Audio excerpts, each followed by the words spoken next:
Hack the Planet issue, it's episode 10, I believe. And we are on the job already. And of course, as usual, they crit their engagement like they do. But I will tell you, yesterday when we played, people's luck ran out. Many fails happened. So who knows? Maybe Roll20's caught on to your guys' bullshit rolls. Because all my other previous games of all of the Hack of the Planet, people have been critting way too much. So um, let's see. Why don't we introduce characters again, though? Oh yeah, one thing that I played with Lowell lately and I think is a good idea is he tells people at the beginning of videos like this that this is Gauntlet Hangouts. And if you want to find the Gauntlet, that you can search for the Gauntlet on G+ and find the community and play games with us. This is what we're doing. We have a community, people signed up on the calendar, and we play the games. All the games also use the X card. We're kind of old hats at this, but for the audience's benefit, X card is anytime you're feeling uncomfortable with what's happening in the ongoing fiction, you can put up your hands like this, or type X in the chat, or just say I am uncomfortable, and we will edit our fiction as appropriate to your needs. And that is entirely okay. No one will be upset if anybody does that, because we want everyone to have the fun. So, yes. So, Asher, do you want to introduce your character? We haven't seen your character in some time, right? Like 4 or 5 episodes. So last time I was helping out with the Green Mile. We were doing like a negotiation. And I'm from like a small forge community and doing a lot of gardening, so I help there. And now I guess I'm running into this crew again. So my character is Hicks Cleland, alias Null Space or OX32. And they're a haunt. She's a haunt. What does she look like? I think she's usually wearing like cloaks and like a black, like kind of cyberpunk cloak. So that way the load isn't very noticeable, right? So I chose a 5 load for this job, normal load. Cool. Yeah, so it looks like you're packing heat. Yep. Packing the heat. Cool. Jared, do you want to introduce your character? Sure. I'm pretty sure. Yeah. Okay. My character is Gabrish. They're also a haunt. Gabrish looks like Gabrish is bald and covered in tattoos, and then has like just yards of fabric wrapped around themselves and like belted and stuff. It's very practical. And their skin is artificial because they're a haunt, and that was what I said they do. So it's got weird kind of plasticky looking skin, and most importantly, the most recent development is that one of their arms can split into 2 arms. So I have potentially 3 arms at any given moment. All of the arms. Cool. Okay, and Steve, do you want to introduce your character? Yes, my character is Elysian. Also goes by the Old Man. He's a Torque, so he does a lot of item creation. So he helped out with the 3rd arm, and he also does a lot of medical stuff. And let's see, he is he's from the Foundation, and was knocked down from that lofty area into the dregs of society with you guys. But his vice is luxury, so he misses that, his former station. Yeah, you must be one of those elite sci-fis that we've been hearing about, right? Yeah, Cool. Yoshi, you want to introduce your character? Yeah, I'm playing Caitlin Cross, Karstis. She is an edge. She is like a 5'3" black woman with black hair. One of her noticeable things is she has like a cross guard just above her eyebrow that comes down over her eye. And she has a cybernetic eye. She lost that eye in a previous fight. And so like it's been replaced. It's designed to look somewhat like another eye, but like if you actually look at it, you can tell that it's cybernetic. She uses it to make videos of things, and also when she needs like more detailed overlays like infrared or something like that, it just comes through the eye. No need for extra goggles or anything like that. She is an edge, so she is all about like close fighting, but she does not look like overly intimidating. Unless you know her by reputation. Maybe the scar on her head gives it away that she's been in a brawl or two. But mostly she tries to just deceive people by how adept at fighting she is.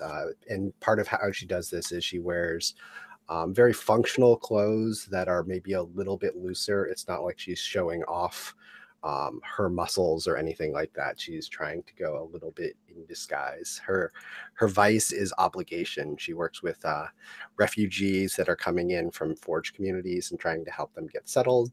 And she is obsessed with taking down Nourish because food is really important. And if everybody is tracking you through your food, that's not cool. We need to be free, man. Yeah, and you need to eat also, right? Yeah, we need to eat, and we need to eat and not feel like it's going to cause problems to our safety. Yes, that seems like a legit concern to have, I feel. Cool. Okay, so take a look at your playbook's XP triggers and make sure you play towards those things. And also, let's make sure, I think we can not retcon but adapt this plan so that everybody's doing their thing, even if it bites into some of the established fiction from last episode. Let's make sure that we bring everybody in and wanting to do their thing, because I definitely accelerated the pace a little bit at the end of that episode just so Jesse could do something cool before we peaced out. So also, let's do wishes. So Yoshi, do you want to start with a wish for this scenario or this episode? Yeah, let's see. What do I really want to see? I feel like we're kind of like in the like middle section of things, so I'd like to see something sort of like pick up with. We just did a whole bunch of stuff against Nourish and sort of like figure out what that next thread is. Additionally, since I know I'm not going to be here next week, I would not mind putting Cross in a place where she could be out of it for a week or something like that, or for a session. Are you saying you want to get messed up? I mean, I can, but like Yeah. also it could be something like, hey, she went on a like to go like a solo mission to like protect somebody or to go deliver these people to this place or something like that. Cool. Yeah, sounds good. Steve, any wishes? So I guess primarily my player wish is I need to get a better grasp on the system. This is only my second time playing in this system, so I'm still kind of struggling a little bit. I'm also not going to be here next week. It's free RPG day. Yay.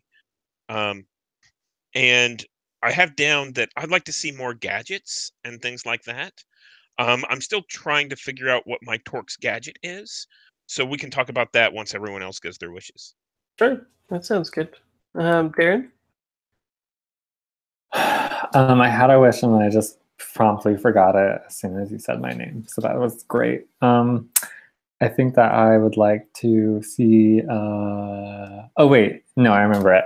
I want to use my third arm, and I want to continue and try to figure out a way to get the data runners involved in all this tomfoolery. Not specifically this one, but just something.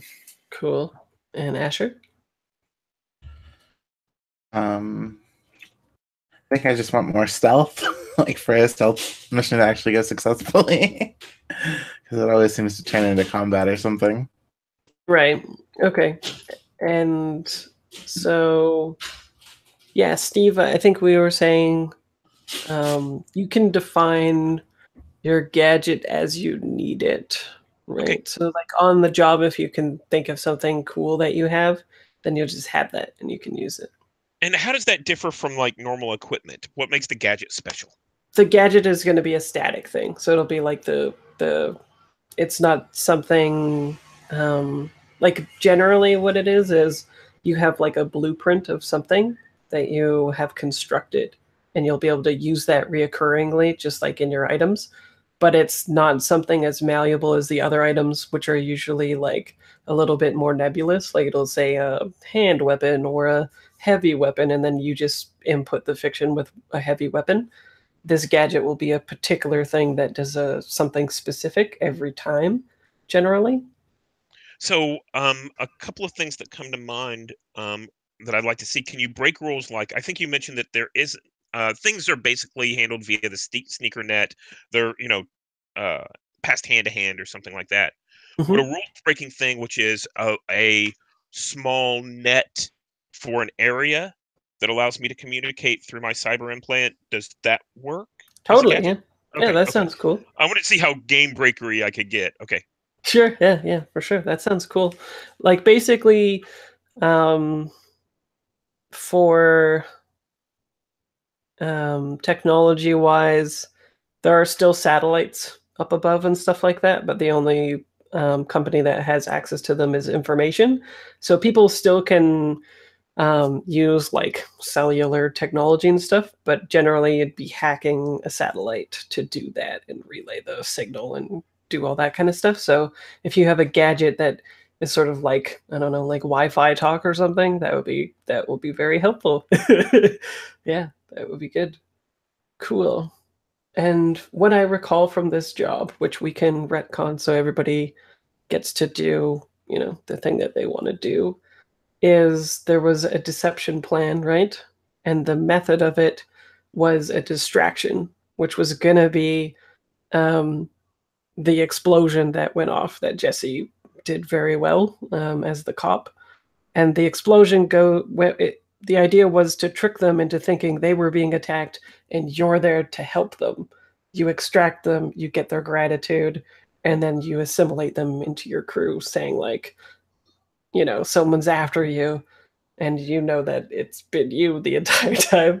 Asher, for your benefit, this crew for the entire time that they've been pulling jobs have been obfuscating their responsibility and putting it onto the coil. Like every time they pull off a really bad job or whatever, they'll be wearing coil wear, and it's gotten them into some trouble in the past. So now they're trying to, I don't know, like it's not completely nefarious, right? Like their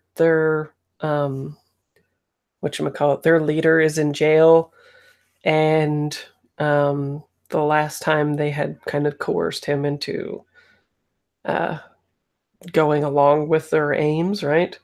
But it also, and people can correct me if I'm wrong, it also seemed to stem from like a maybe we should help out the coil now that we've been screwing them so long, so that like we get new people into our ranks, yes, but also um like these people that we've screwed over a lot won't get picked off, because the the odds are that if they had kept going the way that they had with them being targeted, they probably would have just got like picked off by a different underworld group or something like that too, right? Because they were getting weaker and weaker as you guys were dumping shit onto them and stuff. So Yeah, they're not PCs.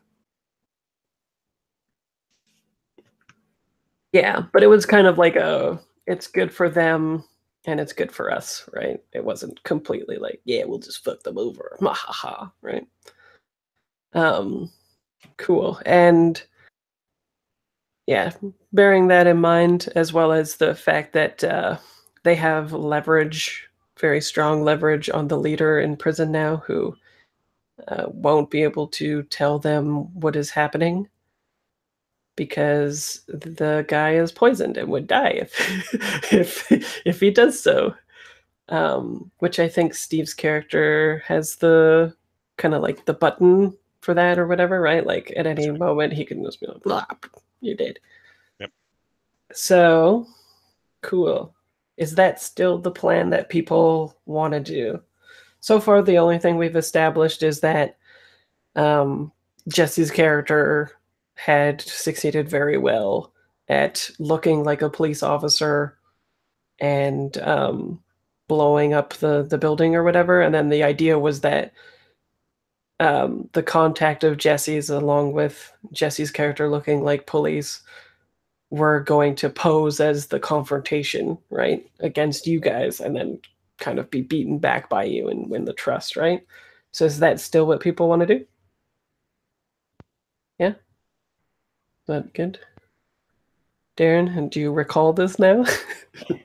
Yes, I recall it not being nearly as positive of a spin as you put on it, but I'll go with it. Okay, sounds good.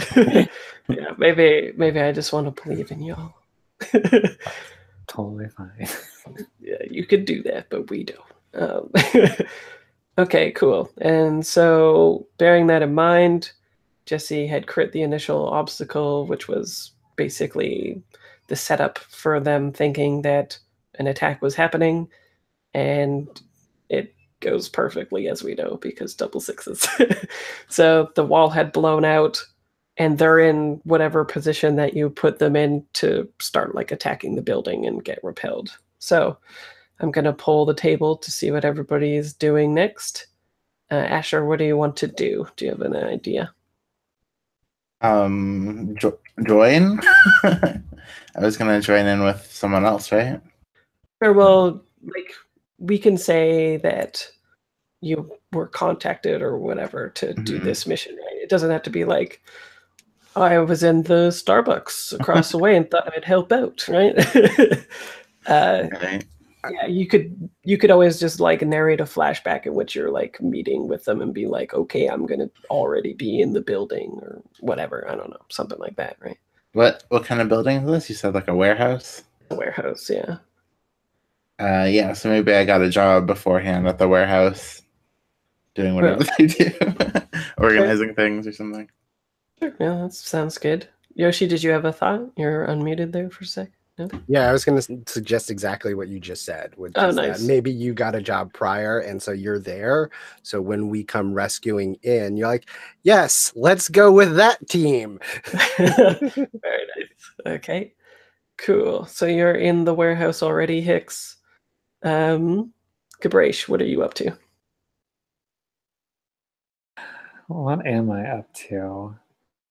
I'm going with a light load because I can't imagine Gabrish ever being weighted down. I think that I am.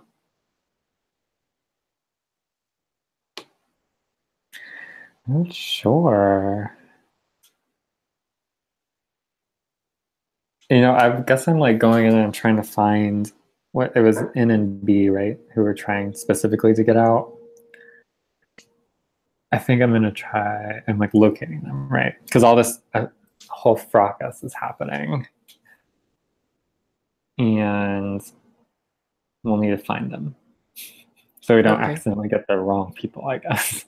Right, because yeah. So maybe, yeah, I like the idea of maybe there being a whole bunch of people in the warehouse, right? Like maybe it's a shared collective space or something, and they're just a part of it.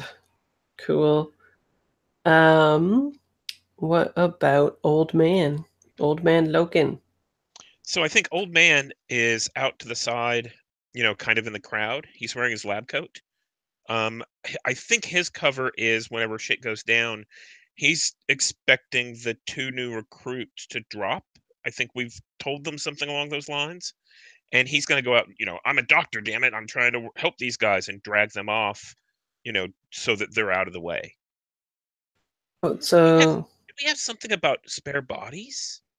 Yeah, you have the bodies that you'll be replacing them with, right? So then nobody will come looking for N and B because they're dead. Right. They're dead. I think they might be dead. Cool. So, okay, I'm a little bit unclear then. So you're going to be across the street doing what again? I think I'm gonna be blending in with the crowd, maybe people commuting around. Gotcha. Okay, sounds good. And Cross. I am totally going to be like like disguised as like one of the ambulance people or whoever's coming to like rescue like people. Maybe this is I get called in and I just show up as with the dead bodies or things that we're replacing as we're hauling other people out or whatever that is. That is my getup. Sounds good. So I'm going to make a 6 o'clock here, which is response, because an explosion went off. And presumably other people will care about that. It'd be like, yo, shit's going down. The proper response, not the cross response. Yeah, exactly. Yeah, the fake response is as quick as you would like it to be. Oh yeah, I'm gonna be like right there. If somebody is like, that was awfully fast for this warehouse just getting blown up. Like, we've been working on our response times. We're trying to be a better service for everybody. Nice. You're like a privatized one that's competing with the state or something. Be like, look how fast we are. Yeah. Cool. Okay. I like that a lot. So maybe, do we think the first step in the fiction is somebody maybe cutting inside the warehouse with somebody trying to spot NNB? Yes. Okay.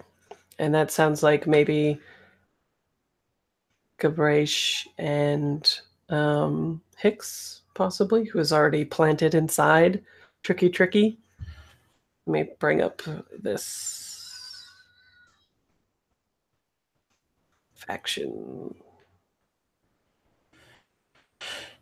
So we're trying to find someone? So Yeah, so where is the coil? There. Yeah, so coil members they're what are called dippers, which is they set up these like little like, think of them as people that cut into the cable line to get free cable, except they're cutting into information's line of information and kind of like trying to suck in some residual info, and then they sell that information to other people. So they dip into other people's lines of data, mostly information, except that their leader, Jay, who was a pardoned tipper, got sent to jail because for some reason, people think that his group did a whole bunch of bad things, like murder and a bunch of different things. And you guys paid him a visit, got some information. You know what NNB look like, and the information, whatever pertinent information you would need to spot them and stuff, you have.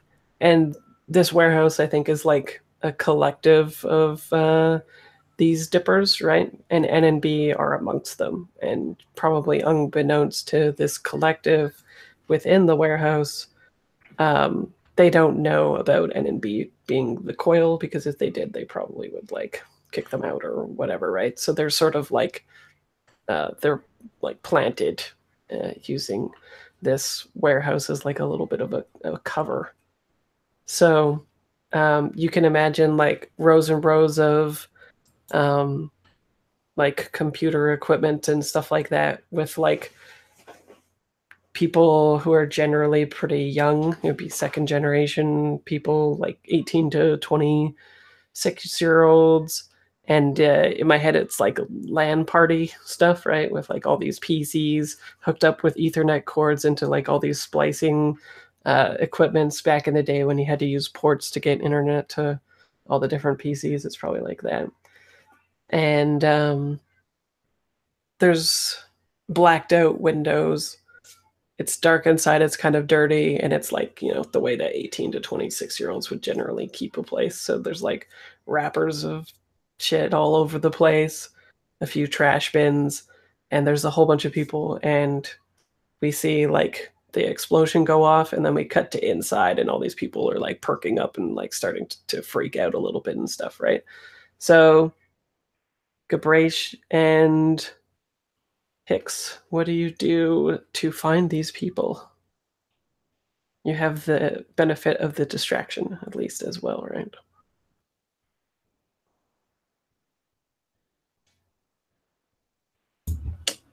Well, we know they'll be together, right? So maybe Yeah. looking for who's looking at each other, right? When this distraction goes off. Okay. Like, what are people's alliances, I guess? Okay. So you're looking for people that like immediately head towards one another instead of trying to bolt to the exits. Yeah. Yeah.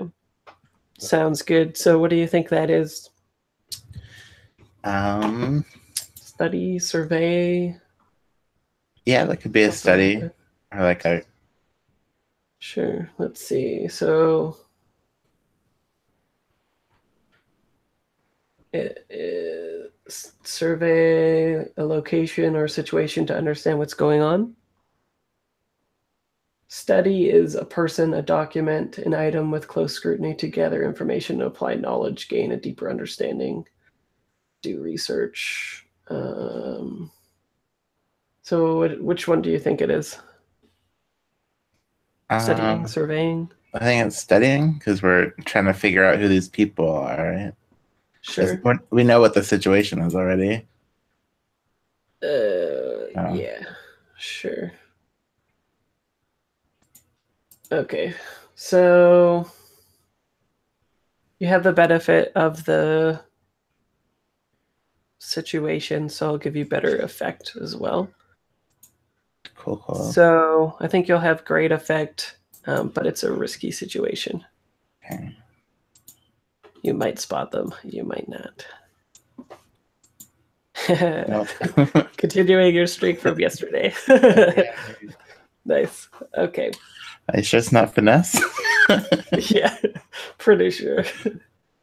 Okay. So, in a risky situation, things go badly. You suffer harm, a complication occurs, you end up in a desperate position, you lose this opportunity. So, I think what happens is you're like looking around for the people like grouping together, hopefully, like these two folks that you'll recognize. But I think what ends up happening is you like underestimate the panic in this place, right? Like, so all these people start freaking out, and you kind of get like overrun, right? Like it's just like a mass of people that are surging towards you, and so it's hard to actually like make out everybody. And I think you get knocked down to the floor, slash put in a desperate position. So it'd be quite hard for you to find them now from the floor, right? You don't take harm, but yeah, they're basically just like a herd of people trampling you, basically. Unless you want to resist the consequence. I don't want to be trampled, that's for sure. Yeah, well, you won't take harm. I just mean that, like, from your perspective, you're on the ground and it's just like a mass of people like searching, right? So you haven't lost the opportunity for sure, but you're in a much more desperate situation, right? Instead of risky. Because what I want to do next is try to command these people, right? To follow whoever's coming in after me, right? That would definitely be a desperate action at the moment from the floor. But so, you could resist being like knocked to the floor. Yeah, so I'll resist this so that I can do that next. Okay. And how are you resisting it? Just by staying out of the way. Like I'll move to the side when everybody is trying to get out. Cool. So you're just quicker than them when they're trying to do it? It's like we planned it. Almost. So is that prowess, you think? Sure. Cool. So rules-wise, Steve, every time a roll is not a complete success, there's a consequence, and the PC can resist any consequence no matter what, and it's automatically successful. It's not, you don't see like how well they are at doing it. All we see is we apply insight, prowess, or resolve, a roll to it, just like this. And just like the thing says, you take 6 stress minus the highest die result. And Hicks got a 4, which means they take 2 stress. 2. And it's automatically successful. So we sort of like back up in the fiction. Instead of being, thrown to the floor and stuff, you just like are too quick for them. You move to the sides and like hug the wall or whatever, and these like people surge out, right? And then we'll go to Gabraish. What is up? I think I want to have a flashback. Okay. I think that maybe after we had a nice friendly chat in the prison with the leader of the coil, maybe we also got some information about NMB or something about like, maybe there's something that the coil does to identify themselves, like with their nanites or something. So I want to like set up a trace on their blood. Oh, that sounds cool. My hacking things. Cool. So do you think that's like specialized tech or something? What do you think that is?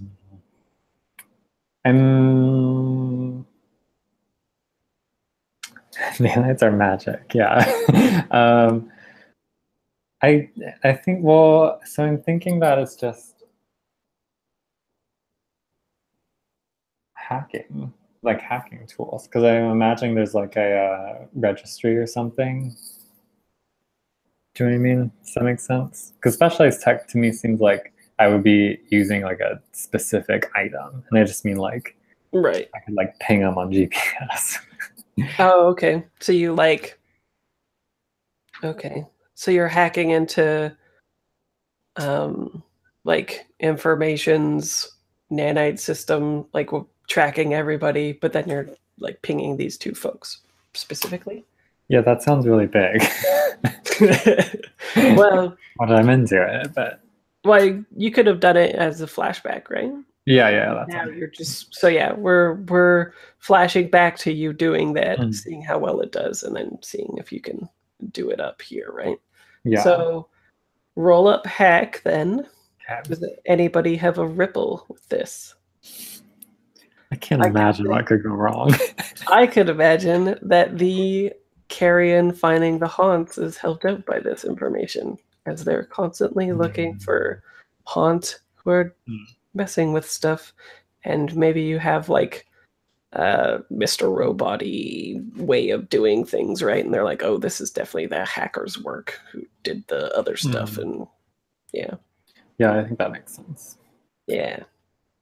By which I mean I'll take the ripple. Good. I'm gonna mark my fine hacking gear also because it's in italics. So you've got, just so you know, you've got 1 pie slice away from them finding the haunt community now. Well, shit happens. I guess. I mean, you wanted them involved. This will get them involved. It's true. Yeah. It's true. What's my position in? Let's see. Hacking. I think it's a risky situation for sure. Limited effect because it's information that you're doing it to. However, I'm sure you have some moves for this, perhaps, right? Oh yeah, Special I do. Abilities. Yeah, I have a rootkit. It's a good thing you remember my moves. And maybe you have some better quality stuff that will help you. Yeah, my fine hacking gear. Yeah, so that moves it up to 2, right? So you've got great effect instead of limited. Heck yeah. And then, yeah, and then I'll just add a dice because I'm scared of failing. Okay. Great. Submit. Come on, roll 20. You can do it. Submit.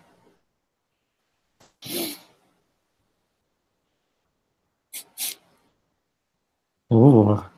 Okay, so mixed results. You do it, but there's a consequence. I think the consequence, let's see. Oh, I think the consequence will be in the present day instead of now. And I think like what they've been doing is like you thought everything was cool at the time, like when you flashbacked into this hacking and all that, it was like bing, you got the results or whatever, right? So you can see them moving around in the warehouse and all that, and then we flash forward to you being in the warehouse and also being able to see where they are. But during that time, you've had to have like a they like essentially picked up your IP when you did it before, and then you logged out, and then when you log back in, it flags it on the system, right? A fool. Yeah. So I think I will start a clock, which is information sends reinforcements. And then I'm gonna help Hicks up. Get off the ground, buddy. And then Hicks has resisted that. Oh, never mind. Fine. Yeah. Do it yourself. Nice. Okay. And that'll be a 4 o'clock with 2 ticks. So elsewhere we see like, you know, we've flash forward to, or flash like the camera goes through the wall and like through all this stuff to this huge pillar that is information's corporate wing, and it shoots in through the wall there to like a little red light that turns on and like flags your IP, and someone's like, you know, starting to do some hackery typey stuff that looks nefarious, unless of course you would like to resist a consequence. Probably should resist this one. You sure? Information would like to mess you up. It would be fine. Tier 5 is okay, right? It's fine. It's fine. Hey, we did nourish fine. Oh yeah. I just don't want to split our attention too much. I'm gonna resist it because I'm a hacker. Dang it. Okay. Sounds good. So, what is it? Resolve? Well, yeah, I guess so, because I would be like trying to get around there. So what happens instead? Oh, yeah, that's a good point. Good cue. Good cue. Oops. I think what happens instead is that I did notice that I was sloppy, and I think that I have to throw away my iPad. So I had to get a whole new iPad to track these guys. Okay. I have an ulterior thing to offer you. Please. Maybe the thing happens, right? Like it gets flagged and they start tracing you, but then it goes to like, I don't know, maybe the line or whatever. Like, you know how in these hacker movies they always have like the little line that's like tracing the person's IP around or whatever. What if like it does that and then the guy's like, wait a minute, and zooms out and it just says like fuck you or something like that, right? The line makes a thing like that where it just keeps bouncing around all over the place. I made an etch-a-sketch out of their program. Okay, yeah. Let's do that. That's funnier. You're a better hacker than me, Fraser. Okay. Sweet. So yeah, that happens instead. And then the guy's like, we see like this guy smash down on the table and like his mug breaks or whatever, right? And then we cut back. And so outside, oh, what's going on? Oh yeah. So you take 3 stress. So stressful right now. I like the way people are rolling lately. Just kidding. I'm a fan of you. Okay, so outside, what was it that you wanted to accomplish blending into the crowd and stuff like that? Old man? Are you talking to me? Yeah, old man. So basically, I was just covering it until shit went down, so that I could grab the 2 new recruits and help make the swap.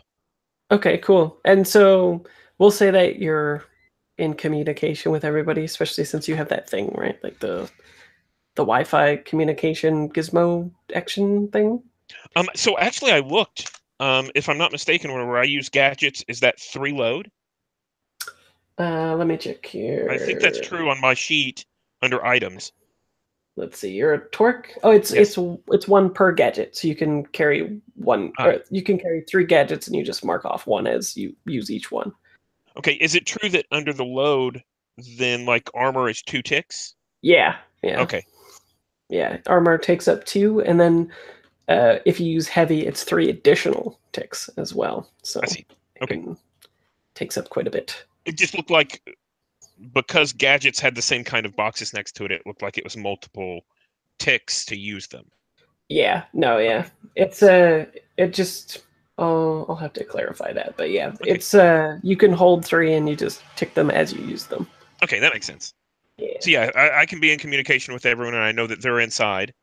Yeah. So and that's you just learned where they all are, right? Because Gabraish hacked them and maybe like relays the information to you, right? So Right. you know exactly where they are in the warehouse. Do you want to get at them and get them out or something, or? Yeah, so during the explosion, had we told them that they should drop as if they were wounded? Um, I don't think they. Well, maybe. Like, do you want to do a flashback in which that happens? No, I don't think so. I think that this is fine. I think what we can do is go in and either knock them out or tell them to come with us and then make the body swap. Okay, It'll and help us be so more mobile. Yeah. okay, and it's a little bit. Okay, then Yoshi, what do you want to be doing as well? Then, keeping that in mind, do you want to help with this plan, or what do you think? Because your idea was to be an ambulance person, right? Yeah, that was my idea. So I'm definitely bringing in the bodies is kind of where I'm Oh, going. And so like the ambulance is a good cover for this is a body we're dumping type thing. and so is the idea that uh Like I think I'm also helping with the swap. So like this could very easily be like an assist to help um, old man with the body swap. Like once we get them there. Um, right, because I was, yeah, it would be neat if like we see the ambulance pull up right in the show of this, and then you're looking like you're um like fireman carrying somebody, but it's like the dead body, right, that you're planting exactly. in there, Yeah, yeah, and then old man is bringing them onto the ambulance. Is that how you're yeah. gonna get them That, out? that's perfect. That sounds cool to me. Yeah, that's neat. Um, okay, so the one hurdle that we face with this is that they don't know who you are, and so that's like the means of like this is the core of the deception, right? Like convincing them that they should come with you and like you're saving them and stuff like that, right? So old man, you're like we see you sort of we get a shot of you in the crowd outside and stuff like that. And then I think the camera looks away and we look back and you're gone, right? And then inside we cut to another picture of the old man like weaving their way and finding these like 2 individuals, right? And then what is it? So do you want to try to like deceive them then? Is that what you're going for? And be like, shit's going down, son, right? I'm not sure I'm good at this. Okay. I'm not good at talking to people, so I think what I'll do instead is I will use my medical expertise to give them, a hypo spray, put them to sleep, Oh, and okay. someone who's better. So we'll just walk out with an unconscious body, Okay. and someone who's better at that can talk to them and tell them, "No, we're here to save you. Really, it's okay." Yeah, because you okay, yeah. So Yeah. that's good. So they'll wake up later after this job is complete, and you'll be like, "We saved your life. You're gonna die, right?" Like, and then you can even yeah, I think that would be good too because you can use the information of you planting these bodies later and being like, "We got you out. Everybody thinks you're dead. It's like a new life for you." Yeah. Also, we have room in our little very bad, right? Cool. Okay. So what action do you think that is? So let's see. I could do modify, Hmm. um, as street doc in order to. I think that's right. So I modify. Okay. And so I'm totally spending a stress to give you an extra dice by helping out. cool. Oh, Okay. okay. So you'll get an extra D, or you can take greater effect. I think you have. It's a risky situation because people are like stampeding around and all that kind of stuff, right? Effect. I mean, this is pretty straightforward, and they're already going to be distracted. So I think I'll give you standard effect. Okay. Risky standard, and you can take the extra D from cross, or you can take greater effect as well. I don't.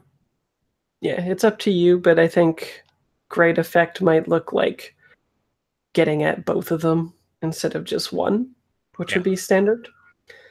And if you would like to not spend stress and push yourself, I could offer you a ripple, which is the response time will go up. So is this a desperate action? If you want to make it desperate, I could modify the circumstances. Right now, it's a risky situation, I think, but a desperate situation might look like go ahead.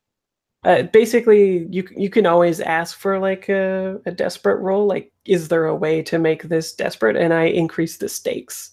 Okay. And the good thing about that is that you get to roll with it and get XP. The bad thing about it is if you fail on a desperate roll, it's really bad. Like, let me just read what happens. So on a desperate roll, if you fail like 1 to 3, it's the worst outcome. You suffer severe harm, a serious complication occurs, or you lose this opportunity for action.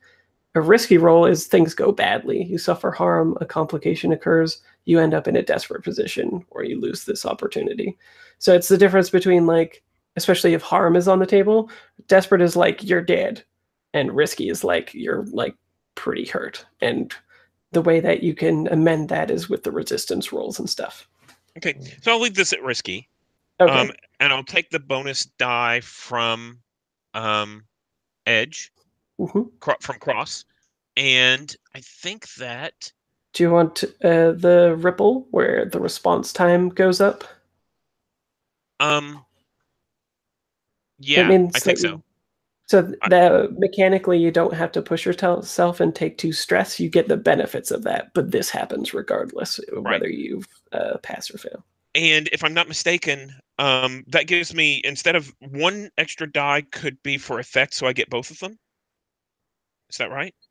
Yes, yeah. Okay, so I get 1 extra die from the help and 1 extra die, and then the greater effect from cross.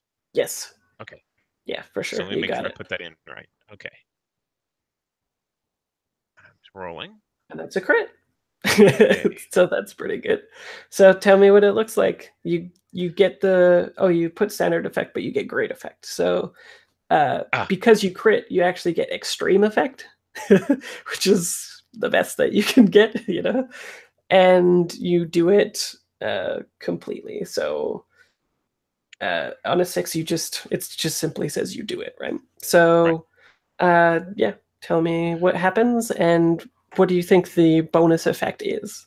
Yeah, so I think that what the bonus effect is an sort of a helping action towards convincing them. I think what happens is that they see Cross come in as a medical person as they're unconscious. This or as they're knocked out, this haze kind of event happens where they can see and remember parts of what was going on.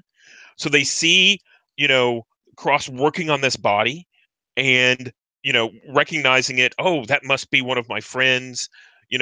Things have gotten really bad, and that could have been me. So, awesome. I love that. And then we package them up, we get them into the ambulance, and we're ready to take off. Right. Okay, cool. So we still need to make sure that we plant these bodies properly and stuff, but it is at the hour, so why don't we take a 5-minute break and pop back? Let's come back at 06. Does that sound good to everybody? Cool.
Steve, are you parsing this well enough? Are we going too fast over the mechanics and stuff?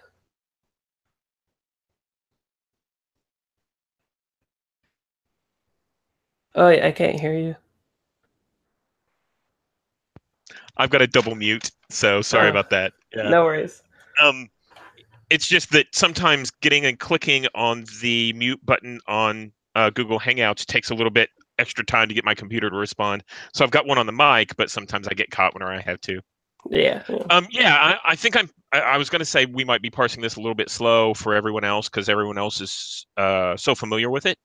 I don't want to slow down the game, so I can catch up. I don't think it'll be a problem. But I did want to ask you some specific questions. Some of the stuff I was looking up now are, well, number one, do you want to know whenever there are typos or something like that in the sheets? Yeah, sure, yeah. Yeah. So in the torque sheet, the version that I have is red. Right. Yeah. That I printed out, and under special abilities, there's an aptitude, and it doesn't have a white dot next to it. Oh yeah. Nice. Okay. The one in black and white that I see in the rules reference does, and for a long time I thought that it was aptitude was something under system mastery, which I thought was a little odd. So, right. One of the directions I'm thinking about going that I hadn't thought of until this session was rec. Because I was thinking of that as like an explosive specialist and that kind of stuff. However, I think nanites would work really well for that as well. So creation and destruction nanites. Yeah. Under aptitude, there's a description of no, it's not under aptitude. It's under structure hitter. So it describes something about scale, which I think is a building versus a person or something like that. Yeah, right? exactly. And then it says you have potency. What is potency? You get more effect. So instead of having like no effect, you'll have some effect on it. So is that similar to the greater effect versus extreme effect?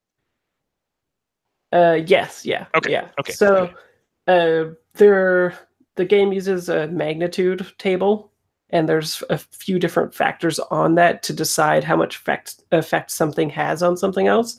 And when you have potency, it just means that that's one of the things that you have that enables you to have more fictional positioning against something than you normally otherwise wouldn't. Yeah.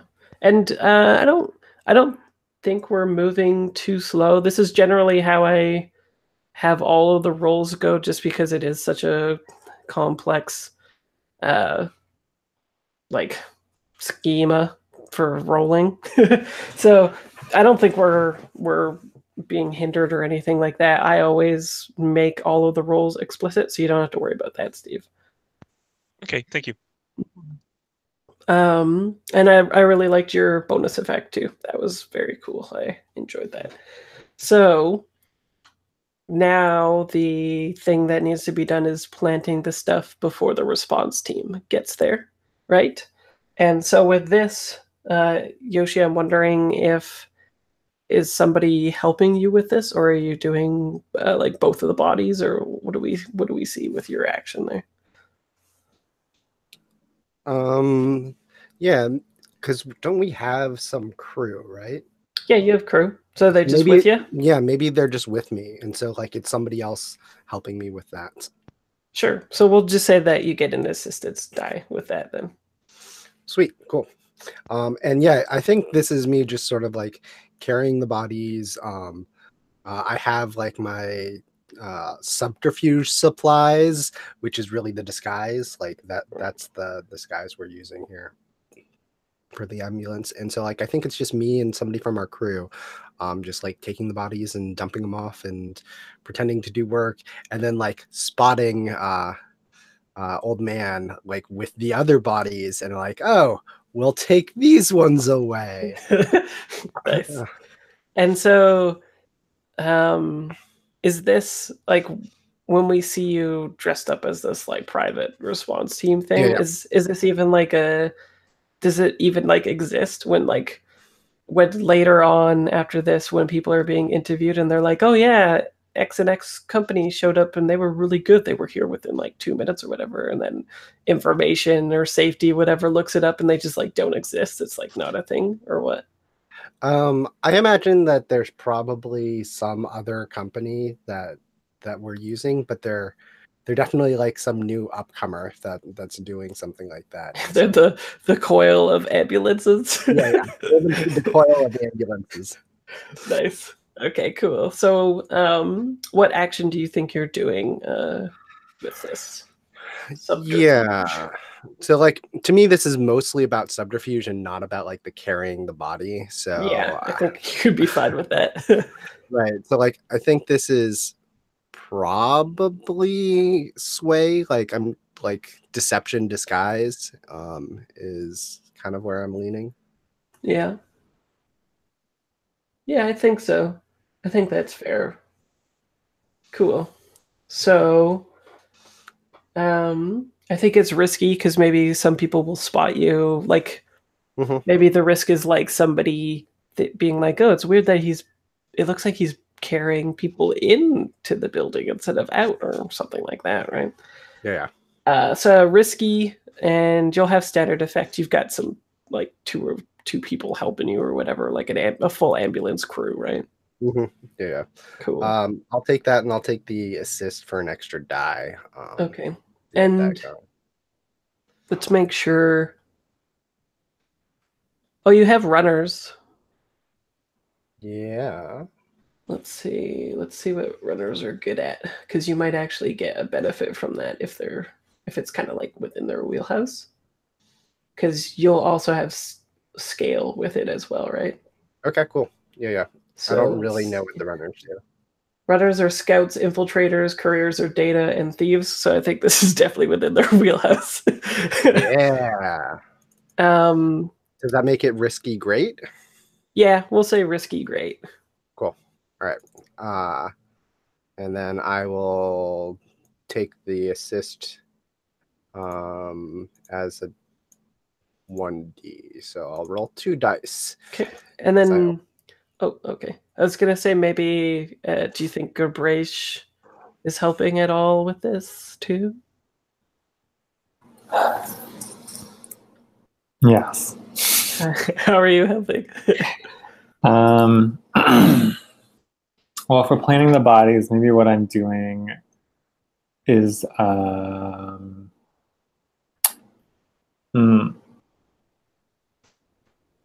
maybe this is a long chain, but maybe I was working with the old man, and we got like when he knocked them out, we also got like a blood sample to get their nanites, and I'm copying their profile onto these new bodies as Cross is like laying them down and putting them into position.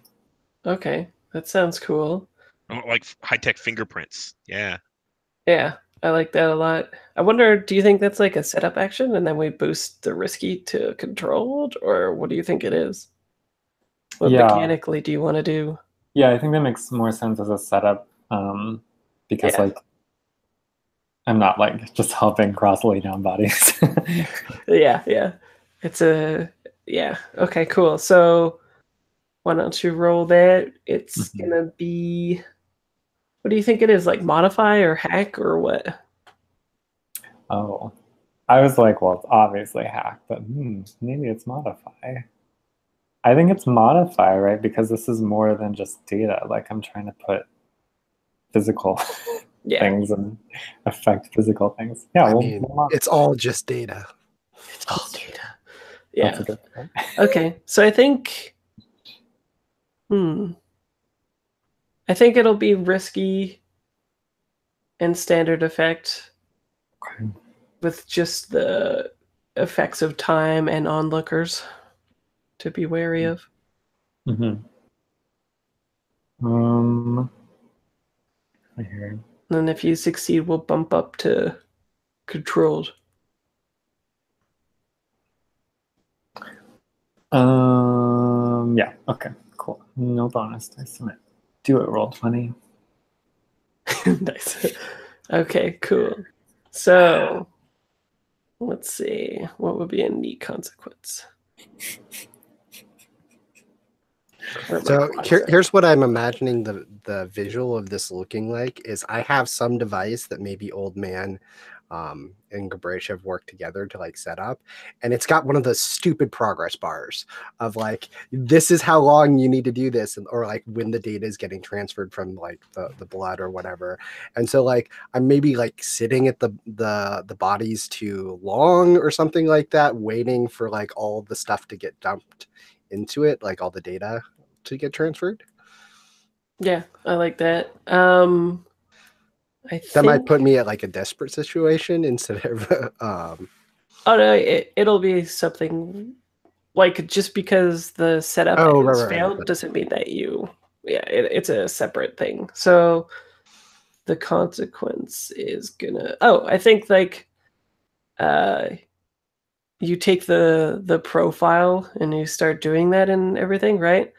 But then I think one of the there was somebody who was like trepidatious and didn't like stampede out of there. There's like a corner office or a bathroom probably, right? And I think like a guy tentatively like peeks out and sees you doing this, and he's like, "Hey, what are you doing to that guy?" And he runs and jumps and like tackles you, right? And yeah, unless you want to resist the consequences. Let's stress out. Hmm. Someone can protect you and resist for you. Would it be possible for Old Man to resist for him? Totally. Yeah. Please. And one way. Oh, yeah. Okay. So an Old Man is going to attempt to since he got the first two people out, or two contacts out the first way, quickly, he's going to attempt to knock this guy out as well. Sure. Well, yeah. And it can even and be like you do that after this too. We can play around with time. That's fine. so do it after the whole event. Yeah, that's fine. Okay. So what? Yeah, what do you do? Yeah, so I think this is going to be Old Man coming back to see if he can help any with the dead bodies, and seeing this guy jump out, and kind of accost these people, and he's going to try and intercept him and use a dose of the same stuff that he used on the other people in order to knock this guy out. Okay. And so, what do you think that is? Resolve or prowess, probably, right? Or prowess? Well, prowess would probably be finesse, ghost, combat, wreck. I was thinking combat, but yeah, so I think it would be prowess. Yeah, sounds good. Okay. Yeah. So roll that. See how much stress you take. Okay. And just roll it straight out. Don't take any bonus dice. Yeah, no bonus dice unless you push yourself on it, but you're seeing how much you'll cause yourself. So you don't take any stress anyway because you rolled a 6. So okay. This is within your wheelhouse as it as it turns out. So yeah, instead, right, we don't see the guy tackle Gabrish. Instead, we see you intercede, and like a hypo spray hits the guy or whatever, and he just sort of like slumps and rolls over to the side or something like that, right? And then Gabrish. The thing is, though, Gabrish, is that you didn't get to, like, since you failed the action, you haven't imprinted them with the nanites. So what is the plan for that? And also, at the same time, right after this, Cross, you managed to do your thing. And for your consequence on a mid result, I'm just going to increase the response time. So we're 1 tick away from response coming. So it's getting bare wire, right? And the tension is up. We cut to like a scene of the real ambulance people, like, careening down the streets, and they're only like a block away or whatever, right? So, but I guess these bodies, they still need to be nanited up, right? So, do you have a plan for that, Hicks? You haven't gone in a while. I kind of wanted to be the distraction, right? Like getting people out of here. Like, oh, the ambulance is here. Now you can get out, right? Okay. Not notice when this other ambulance comes. Okay. So mechanically, what do you think that would give the people inside more response time? How about if you succeed, I roll back the response time a little bit? Sure, that would be great. Okay, cool. So what action do you think that is? A command. Okay, sounds good. And I think it's risky just because they're in a state of panic, right? Like they may or may not listen to you. But you'll have standard effect. I don't think it'll be limited. They're probably in some way looking for guidance from somebody anyway, right? So Right.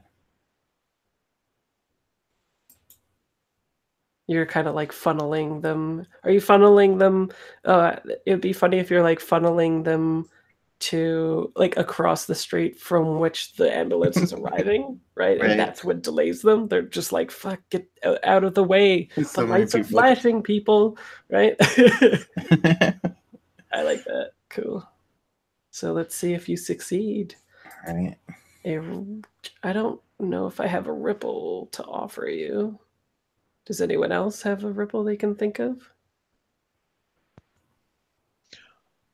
I'll just A take ripple. stress.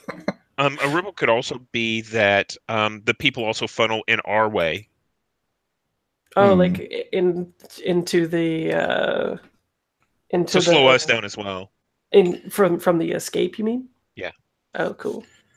I mean, the other thing that could happen is we get spotted again on like security cameras or something like that, so it could up the response time from information later, or not the response time, but the clock that they're tracking us and doing something like that.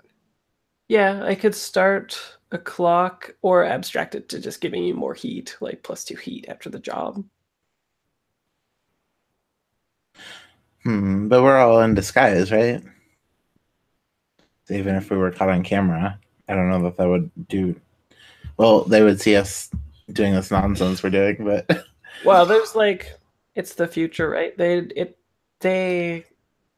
While they will have devised some way of identifying people other than just their face.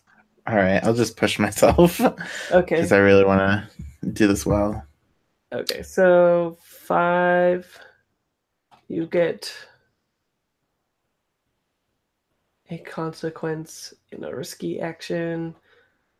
Suffer harm, complication occurs, reduced effect. You end up in a desperate position. I think in order to guide them, you have to actually be hurting them. And so when you like you're actually corralling them as if they were, well, I don't want to compare people to like sheep or whatever, but you're actually physically corralling them, right? Yeah. Otherwise, like you find that they just like start going off in other directions and shit.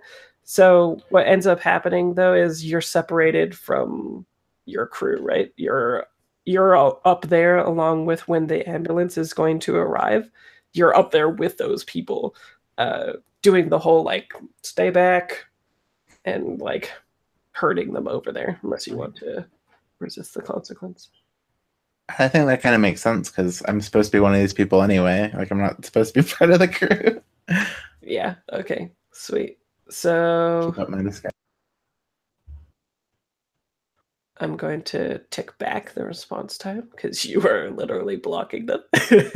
So now we're halfway. Okay. And you are separated. Okay, so you've got a little bit more time. We cut from like the ambulance trying to wade through this huge mass of people. Everyone's freaking out and stuff like that. Back into the room where you're having problems manipulating the nanites, and so must try a different way, perhaps. So, what is it that you do? Any ideas, people in the warehouse? My idea is just to ditch it. I'll just be like, whatever, it's good Yeah. enough. We can deal with a disappearance later. Probably don't want to get caught. I mean, the classic thing to do is burn the bodies so that it's hard to recognize. So there's no nanites left, no blood. Yeah. And it's like, those were the guys. They were at their desks. This is what happened. Sorry. So how about we say fictionally the way that this works is that, so I think we blew a hole in the side of the warehouse, right? You did, yeah. Maybe we were intending the explosion to be even larger, and there's some unexploded ordnance here. So we can tick off demolition tools, right? And then just basically take the unexploded ordnance and set a body on each one of them, and then set them off. So basically it's just completely destroyed everything. And that includes the unconscious guy that we don't want to be a witness. Oh, snap. Cold as ice. Cool. All right. So let's see how well this works out then. Interesting. So is this a group action? Is everybody working together to to blow up these people? Well, I'm gonna sit this one out. yeah. Okay. Is it Cross and Old Man working together to do this? Yeah, Then? I think it probably is. Okay. So let's do a group action. It kind of sounds like you're wrecking these people. Mm-hmm. Is that right? Yeah. Yeah. Okay. So I think it'll be a controlled position with standard effect. I would just want to see how well this is for complications in the future. So if it's like, and a group action, we both roll. Yeah, you both roll, and we take the highest result from it, so you have a better chance of success. And if somebody fails, though, then you take a stress. And it sounds like Old Man is leading it because it was their idea and everything. Okay. Cool. And how do you get rid of stress during downtime? During downtime. So during this roll, if you want, you can push yourself for an extra die in doing this, or for better effect, which you already have standard effect with. And basically, I'm going to be using the results of this to see like how well they get blown up and all of that later on, because I'm assuming you're not sticking around for this, right? That's right. It is a wreck. It is risky, standard, and I'm going to push myself for a bonus die. Sounds good. Okay. I'm going to also push myself for a bonus die. Okay. Sounds good. So far, we have a mid result. Mid result. Cool. So you don't take any stress because nobody failed. And the highest result is a mid. So I'm going to do a fortune roll. We do still take the stress for pushing ourselves, right? Yeah, you still take that stress, yes. Yeah. Cool. And that's just, those two things are just fortune rolls for me later. Cool. So we see you guys like slamming the doors of the ambulance, right? Driving off and blowing this thing. And I think the consequence that I'll immediately do from this, though, is I think that this is when the response time from not the ambulance, but the safety ones come. So how basically, I think you have a fairly clear path of getting away. So off to the side, we see Hicks along with the crowd, and the ambulance still not quite having parted. They're one tick away, right? And you start going down the other side of the street, like an adjacent alley or something like that, to get out. And you see safety like starting to bar down the entrances and like whatchamacallit, like lock down the area, right? That's what they call it in the movies. So unless you want to resist the consequences, I think there is a car at the end of the alley locking down this route. And a possible way to resist it, I think, would just be to like hit the gas before they block it or something like that, right? I think I'll be like parkouring over there with my flickerware so nobody notices. Oh, okay, so you just like disappear? Yeah, because I took that flickerware I want to use. Yeah, that's good. Okay. Now that everyone's safe. Okay. And so is anybody resisting the consequence of the being blocked off? Or you could just talk to safety too and be like, we need to get out of our way. We've got people, burn victims, blah, or something like that. Right? I mean, I'll totally resist it and try to drive this vehicle faster through the crowd. Yeah, through the crowd. Hey, or I imagine you could just like resist it, have a flashback, and be like, I know that they're gonna block off this entrance, and I don't go that way or whatever. Yes, that is a better way. Like I mow down people. I think what it is like ahead of time, like we had set up something so that there was like a false wall or something, like an alley or something, and so like we turn down what everybody thinks there's a wall here, and we just like go through the mirage, like the hologram of that wall. Awesome. I like that. Okay. So Yeah. roll resistance. This feels like insight. Yes, that sounds like it to me as well. I like Alright. this false wall action. So 1 stress only. Just a little bit of cost. Just a little bit. You good with that? Cool. Yeah, so the seat is like we see like you careening through this alley, and the audience is like, oh shit, safety blocks it off, right? There's like a police vehicle with a sort of shield looking thing with an S in it, and then suddenly you just like go through the false wall instead or whatever, right? Yeah. Is it a drift? Do you drift the ambulance? Yeah. Like there's definitely like the guy sitting next to me, like if I'm like if whoever's driving is like, you can't go, that's a dead end, don't go, no, and just like driving through. And then and then do we just see Hicks like jump onto the vehicle or something like that, or what? Well, you don't see me, but I do that. Right, I guess. We see like the ghost in the shell image of you. The puddles like get disturbed as a footprint hits them, and then you jump on the edge on the van. Awesome, cool. And then you go shooting off into the night and then I guess that's when it explodes, probably, right? Like the warehouse. It's actually really good that the other ambulances took longer to respond than we expected, because otherwise they would have been in the middle of the warehouse where the second level explosions went off. Oh, that's true, actually. Yeah, so it's good that that clock didn't get filled up, because otherwise, kaboom, more death. Okay, so let's go to. Let's see. So what do you do with the vehicle then to like get rid of it? Do you just like, is this a vehicle that you keep or whatever? Oh yeah, because you actually have one from that job with the other warehouse, right? The big van. So this is the same van. It's the same van. We just disguised it. Right. So you like pull up, and then we see one of the runners or whatever like spraying it with some kind of compound, and like then the words start like running down the sides, right? Yeah, and I also imagine there's somebody else with like a bolt gun thing that like unscrews like a bunch of things. Like, oh, this van just really suddenly got 3 feet shorter and 4 feet like shorter in length, like Nice. type thing. Cool. It's parked in the community garden. All right.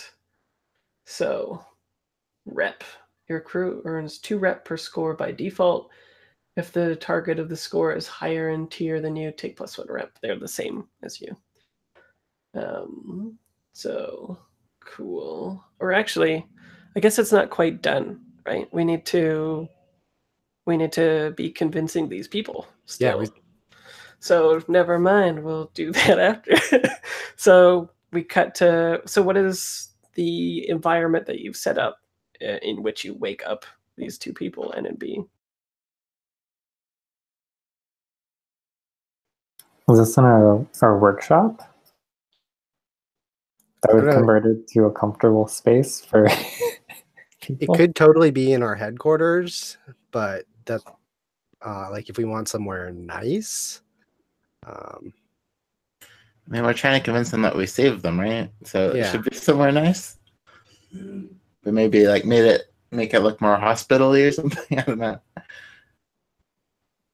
I like the idea of making it look kind of like a hospital, like we're helping. Maybe this is like the bathroom that we decked out. Look more like a The hospital. bathroom. Well, plus like Old man, if I remember correctly, is like a healer type thing too, right? Yeah, yeah, Or like a street doc, so maybe it's just your area, right? that's right. It's a street doc, so I can modify human bodies as well. Yeah, Yeah. So is it just that environment in which you work? maybe. I envision that environment though was a little bit janky. It's Oh, kind of it's not something off to the calming. side. It's not as nice as a hospital. Yeah. Right. But Okay. I think that works just as well. They could wake up. They're we're all gangs here. They're used to waking up in kind of janky hospitals. Right. And out of character, we know that you'll have more effect on them because of the crit from before. Okay. Sweet. So who wants to do it up? Let's see. Let me get out Pinterest, see what these people look like too. I think. We have pictures of them in the. Yeah. Oh, we do? Yeah. Oh, could you excellent. do that? Let me pull that up. Well, we have pictures for N. We don't have one for B. Oh, okay. Then let's do that.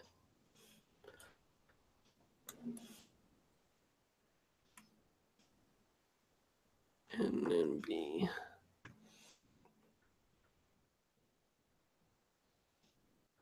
Oh yeah, there's N. Right. I recall this now. Okay, let's do. I remember I had a particular picture that I wanted to use for the coil because it looked particularly like the. Oh yeah, here we go. Here, this can be B, who. Funny looking to me. Rigid, pragmatic, hyper focused, but then I like that there's like a dissonance with their appearance there. So they're wearing like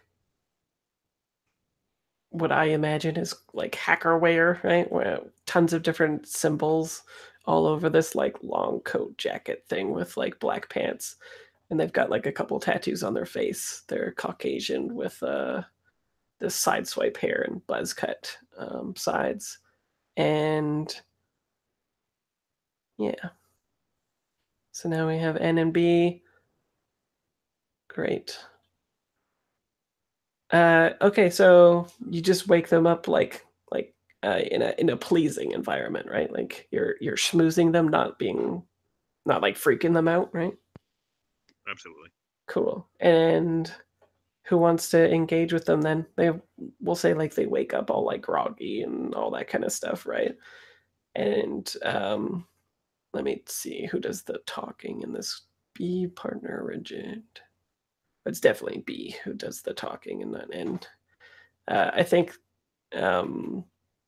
B shoots N like a look at like a kind of shut the F up look thing. I do the talking here. And it's like rubbing their neck and takes a look at y'all. Who all is in the room? Everybody? I'm definitely in the room because I think I helped bring them to, and I probably gave them something so that they wouldn't have like a splitting headache, kind of ease them out.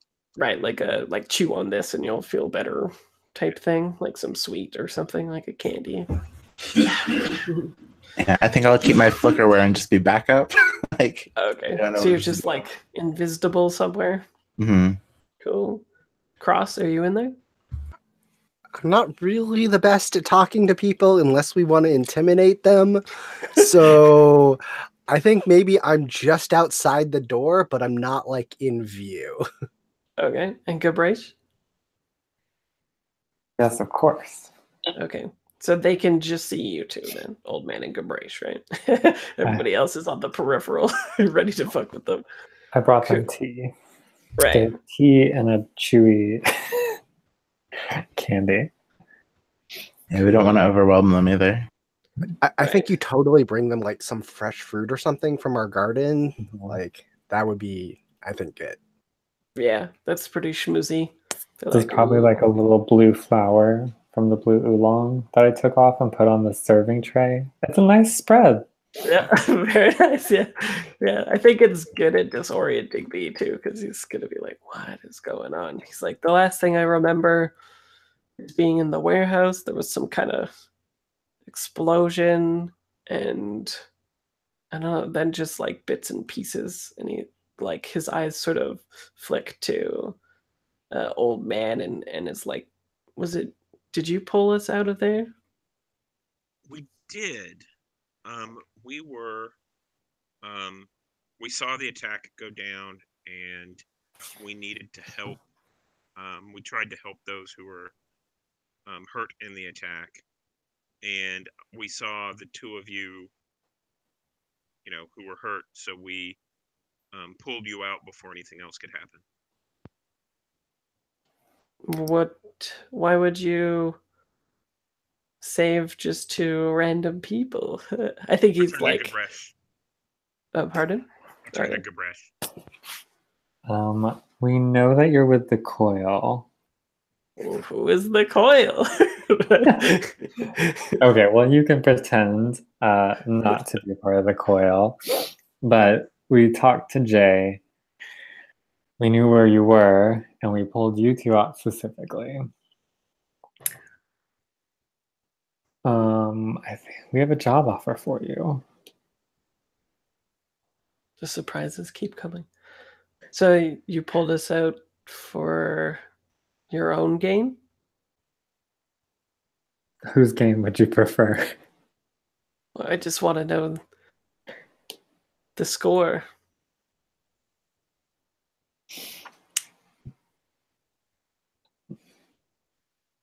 That's a good question. I have to think of all this stuff.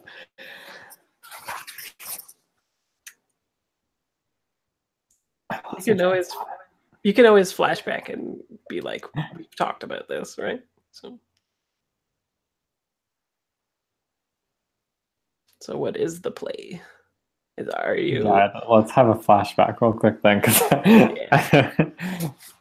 yeah. So the guy says like, "What is the score?" Then suddenly it's like, like 30 minutes before with you guys talking or whatever, right? Mm-hmm. Yeah, I mean, our original goal was just to like fold the coil into us and get like more people and their resources. Yeah, I mean, if they're, because the coil are sort of dippers. They're people who gather information on other things. And like, I totally think we should leverage the fact of like, hey, the coil, like Jay's in jail. Like the coil is not going to do well without his leadership. We think you're better than that. You should try to find a way out. And we need some people who are good at what you do. So we've already made it look like you're dead from that explosion because we think you're better than the coil. What that job is, I don't know. Like I as Cross am all for hitting Nourish some more because that's what I'm obsessed about. But, well, mechanically, you're getting corp contracts, right? The claim, yeah. Plus 2 joules for high class targets. So they're kind of like always going to be on the peripheral working other jobs, like garnering you more money and all that kind of stuff, right? Yeah.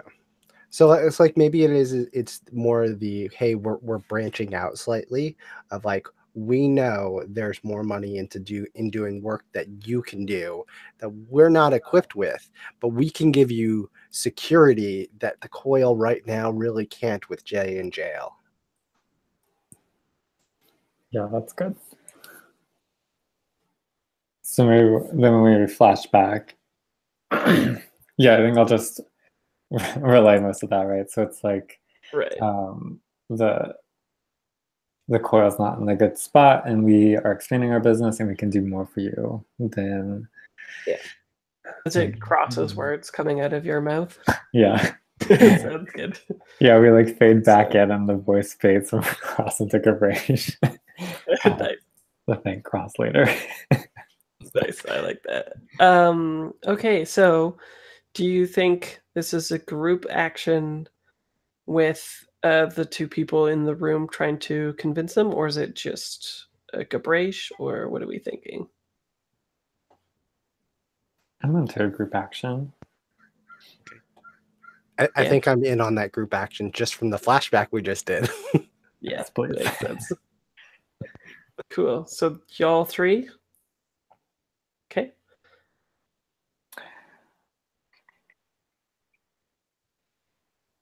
Are we doing risky standard? It'll be I think it'll be great effect actually, because you've got the bonus effect, and I think it would have been standard before anyway. It's still risky because they might just be like too paranoid. They've literally, however long you've been operational, they've been paranoid because people keep putting all their shit on the coil, right? Yeah. I mean, to me, this feels like Sway of it's both Mhm. logic, charm, and empathy. So that's what I'm gonna roll. Yeah, I agree. Sway. Yeah, it doesn't sound like control, right? Control would be like, you work for us now, bitch. So, Yeah. Yeah. I will just roll the one die because Yeah, I that's don't all have a good. whole lot of stress left. Sounds good. Same. I Oh, there you will. go. Nice. I'll take the stress for a Mhm. bonus die. I think I did that right. Boom. Do you guys have synchronized? I don't think so. Let's see. Nope. Might want to think about that. Otherwise, otherwise it would have been a crit. What does But synchronized mean?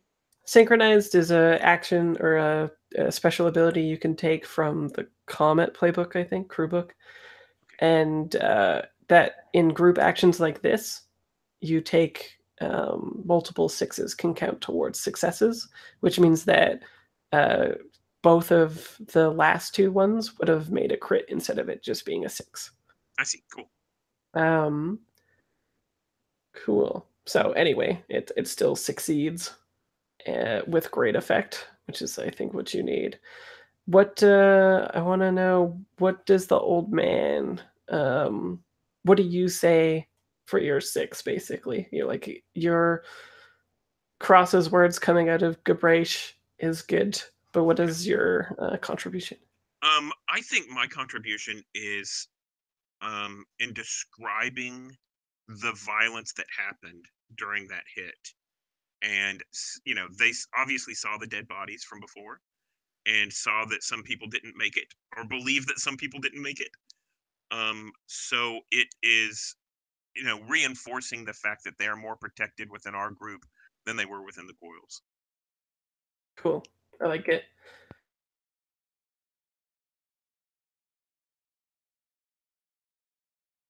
Excuse me, I just had to sneeze. That's why I muted. Cool. So I think they kind of like nod along and they say, if you say Jay is cool with this, then that would be good. I think I'm gonna sneeze again. That would be good. Yeah, I think they're just sort of like nod along, as long as Jay is cool with it, and we know that he is, because otherwise he's dead. um, then cool. And I think part of the great effect is like uh, it's more than just like if Jay is cool with it, they get like your subterfuge of them building an affinity for you works as well, right? Like they are actually grateful that you saved their lives, and you can bet that in the future a ripple about this is going to be a thing. Cool. But I think you do the thing, you succeed, and now the job is complete. So you can mark off that claim as well on your sheets or on the cleaner sheet. And Does anybody in particular want to do this? So there's only one person doing it. I can do Yeah. it. Do it. cool. So you get You have 2 just rep. also volunteered yourself to deal with all of the rep and stuff that we're about to go through. Yeah. That's true. So +2 rep for the job. And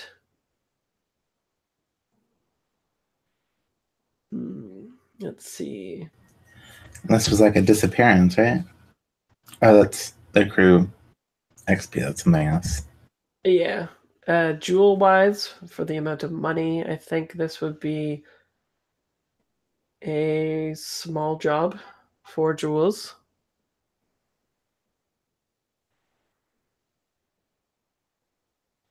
Heat-wise.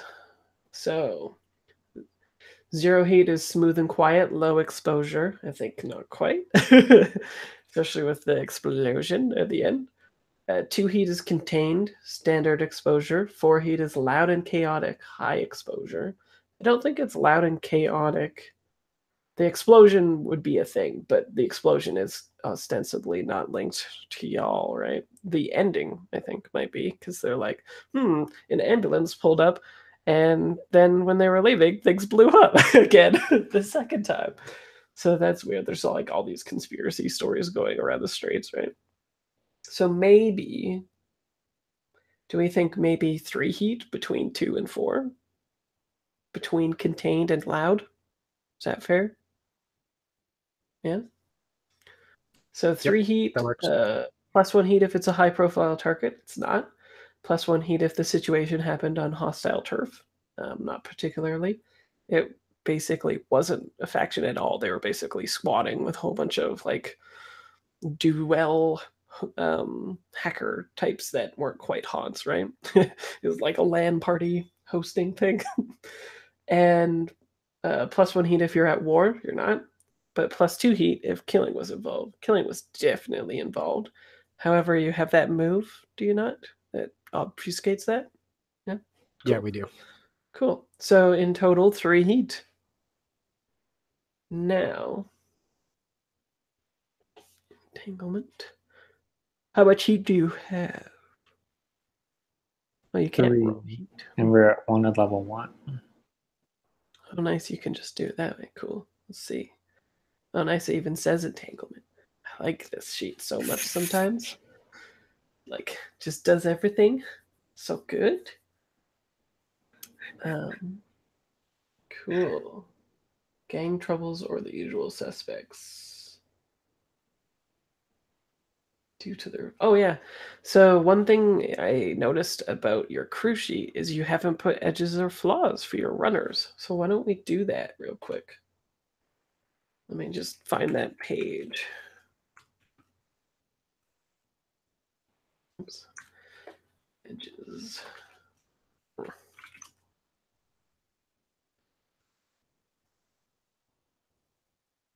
Oops.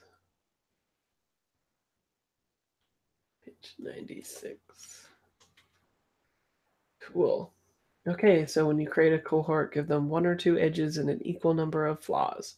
So right now we don't have any, but the ones on this sheet are fearsome. The cohort is terrifying in an aspect and reputation. Independent, the cohort can be trusted to make good decisions and act on their own initiative in the absence of direct orders. Loyal, the cohort can't be bribed or turned against you. Tenacious, the cohort won't be deterred from a task. So you can pick 1 or 2 of those, but then you'll choose flaws as well, which are like the hindrance of them, right? Are any of those jumping out at y'all that you'd like for them? Hey, I need to read this. Where is this? It's page 96, but I'll copy and paste it. Okay, cool. In here. There you go. I kind of like independent. Yeah, I like independent too.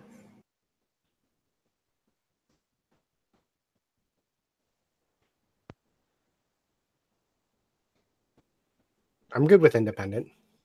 Yeah. That fits with Cross's whole philosophy of people need to be free. So trusting them and having them independent works for me. 1 edge and 1 flaw? I think we could do loyal too, but I'm okay with 1. I could also see principled, like, but maybe that's just because that's me. I think principle's a good flaw for sure. I think so. So that kind of fits in with. I kind of don't think we should take loyal because right now we've recruited these people from the coil, and the question is maybe the principal portion of that is that they won't cross the coil. This group isn't the coil, right? This is the group. The refugee. These are the cohorts, right? These are the cohorts that we just recruited. No, Oh, we had a different set of cohorts that we had recruited before. We just never Oh. bothered to give them edges and flaws. yeah. These are the data runners that we had, if I remember correctly. Yeah, Mm. these are runners. Oh, and I'll also put. It'll be good. I'll copy and paste from the quick start what they're good at, just for ease of use here. Put it right there. So they're scouts, infiltrators, couriers of data, and thieves. That's the runners. So I've got independent and principled, and then mechanically, Steve, the thing that you just did was you got corp contracts. So we won't really be seeing these two in the fiction much, but we will be seeing like them come into the fiction by way of giving +2 jewels for high class targets. And then your other runners are as you increase in tier, it's assumed that more people in the underworld and stuff like that flock to you, and they all become a part of this cohort. So your banding like keeps going up, and then part of increasing your upgrades for XP on your sheet, you can also get more cohorts, and then you can send them to go do stuff and be your in acting in your interests and stuff like that. So in the future, you could recruit even more of those types of folks, and then have the benefit of that fictional positioning with you. So in go back to entanglements real quick here. I just yeah, because one of the options is gang trouble, so I just wanted to see what they were.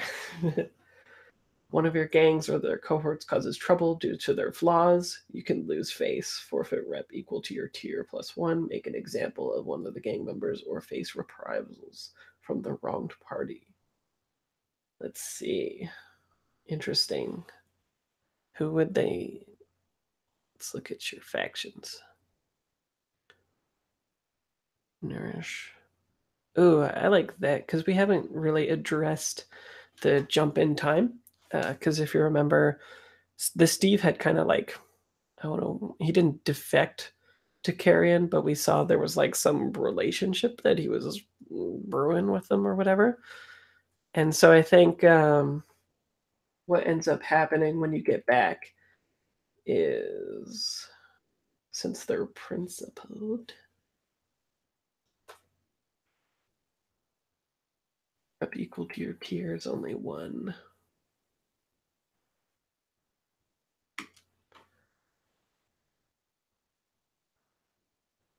As an ethic or values that it won't betray. So how do we tie that in? I'll think about that. Why don't we go to downtime actions? And I'll think about that. I want to hit on the principled thing that we just did. The cohort has an ethic or values that it won't betray. And I want to tie that into your kind of like uneasy alliance thing with Carrion, right? Because basically the Steve's exit was garnering that, was like Carrion will leave you alone and they'll go after Nourish, right? Like picking at Nourish's bones, essentially. Cool. So let's do downtime. Asher, do you have a downtime action that you would like to do? I didn't have one in mind. Maybe finding a next, or like, well, we need to reduce heat, I think. No? Sure. Yeah. I need to reduce got 3 stress. heat. That's it. I have a lot of stress, so. You have a lot? Yeah, I'm like 3 away from stressing out, so. Cool. So what is the way of de-stressing? Gardening. Oh, cool. Okay. Maybe we like build a garden near this place we can just take all the stuff from, like a public garden. Oh, like you're sort of like making amends for the explosion or something? I'm helping clean up, right? There's this whole mess down there, so Okay, yeah. put soil over it, then it'll be fine. Yeah, it's fine, yeah. Cool. Okay. So roll that up for me then. Let's see how much stress that you lose. 3 stress. All right. Did you want to spend a jewel to increase that? Also, did you guys mark how much jewels that you made as well somewhere? Yeah, I only have 1 jewel now, but Okay, sounds good. so I'll save it. It's fine. Okay. And Gabrish. Downtime? I think that I. You know what? I don't know if I want to reduce stress. So I'm going to do my other idea, which is that I want to start working on getting Jay out of prison. So I don't know if that means I'm going to go into prison or if I'm doing a long-term project, I guess. Well, which would you want it to be? I want to see the prison mechanics, so I kind of just want to go to jail. Well, you want to. Oh, so you just want to be incarcerated and reduce all the heat? If that's what happens when you go to jail. Does it reduce all the heat or does it reduce a wanted level? It's both. Oh, well, there you go. I could be wrong. Let me check. Incarceration. Let's see how that goes. Incarceration. So, only way to reduce crew's wanted level is through incarceration. When one of your crew members, friends, contacts, or a framed enemy. Who did that? Yeah. Is convicted and incarcerated for crimes associated with your crew, your wanted level is reduced by 1 and you clear heat. Yep. So is this something you can just elect to do? Well, it seems like it, because you could just, Okay. it just says like, yeah, well, whatever your crew members or any of them is incarcerated for crimes associated with your crew. So it could just be like you going like, you Yes. got me, Mm. or whatever, right? Mm-hmm. Especially since they definitely want you, because you were the one that like broadcasted all that nourish data and shit, right? Like you made you're a jerkosaurus to them for sure. Yeah, maybe that's what we can frame it that way, is that like because I was all broadcasted, I just like let myself get caught or something. Sure. After a little bit after we got back. Okay. So is this like a total PR stunt? You get caught, but you're like, yeah, we're just doing good for everybody. We made everything open source. Yeah, that was us. That was me. Yeah, definitely. There's like a lot of spin to it, and I'm probably just ranting about like what they do to the food, how the nanites work, just like rehashing all of that, keeping it in the news, keeping it on people's minds. I want to see if the sheet will do the incarceration thing. Let's see. I just named it jail. Jail. Yeah, yeah, because that's how I do. Do I have it? Let me just quickly see what it's named in that, so that we can type it into the crew sheet and see if it works. I imagine it would, right? Like this sheet seems like it does freaking everything. Blades in the dark. It's just the tooltip says type in one of the crew names. It doesn't say jail or anything, but maybe it's a hidden feature. Oh dang, it doesn't say. Let's try prism. That's what they call it. That seems to not be a thing. Jail. I guess not. It does say prison claims on here, so I would assume it would be something called prison. But oh well. Do you have what's the easiest? Yeah, if you look on page 20 of the player kit, there's the prison stuff. I haven't made mine yet, so we'll just go off of that. I have to actually download it really fast. Sorry. It's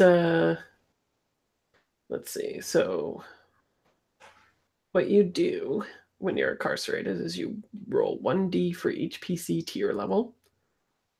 And then oh yeah, well, it could end up being pretty bad for you. I am in prison. Well, if you roll 1 to 3, you get a trauma. Oh, great. That's fine. Yeah, Does, so does my stress go down?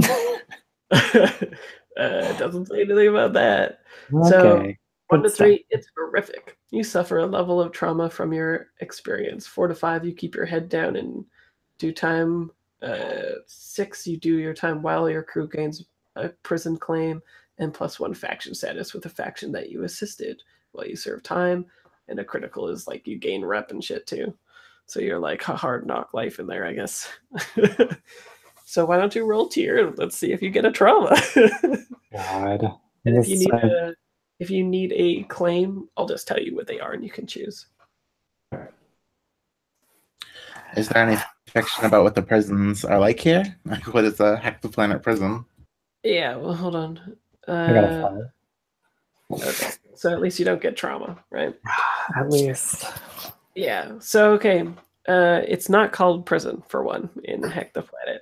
It's called, and I'll write it, the grind, which is because so there's skilled laborers who make the sheaths of jewels in varying different sizes and such.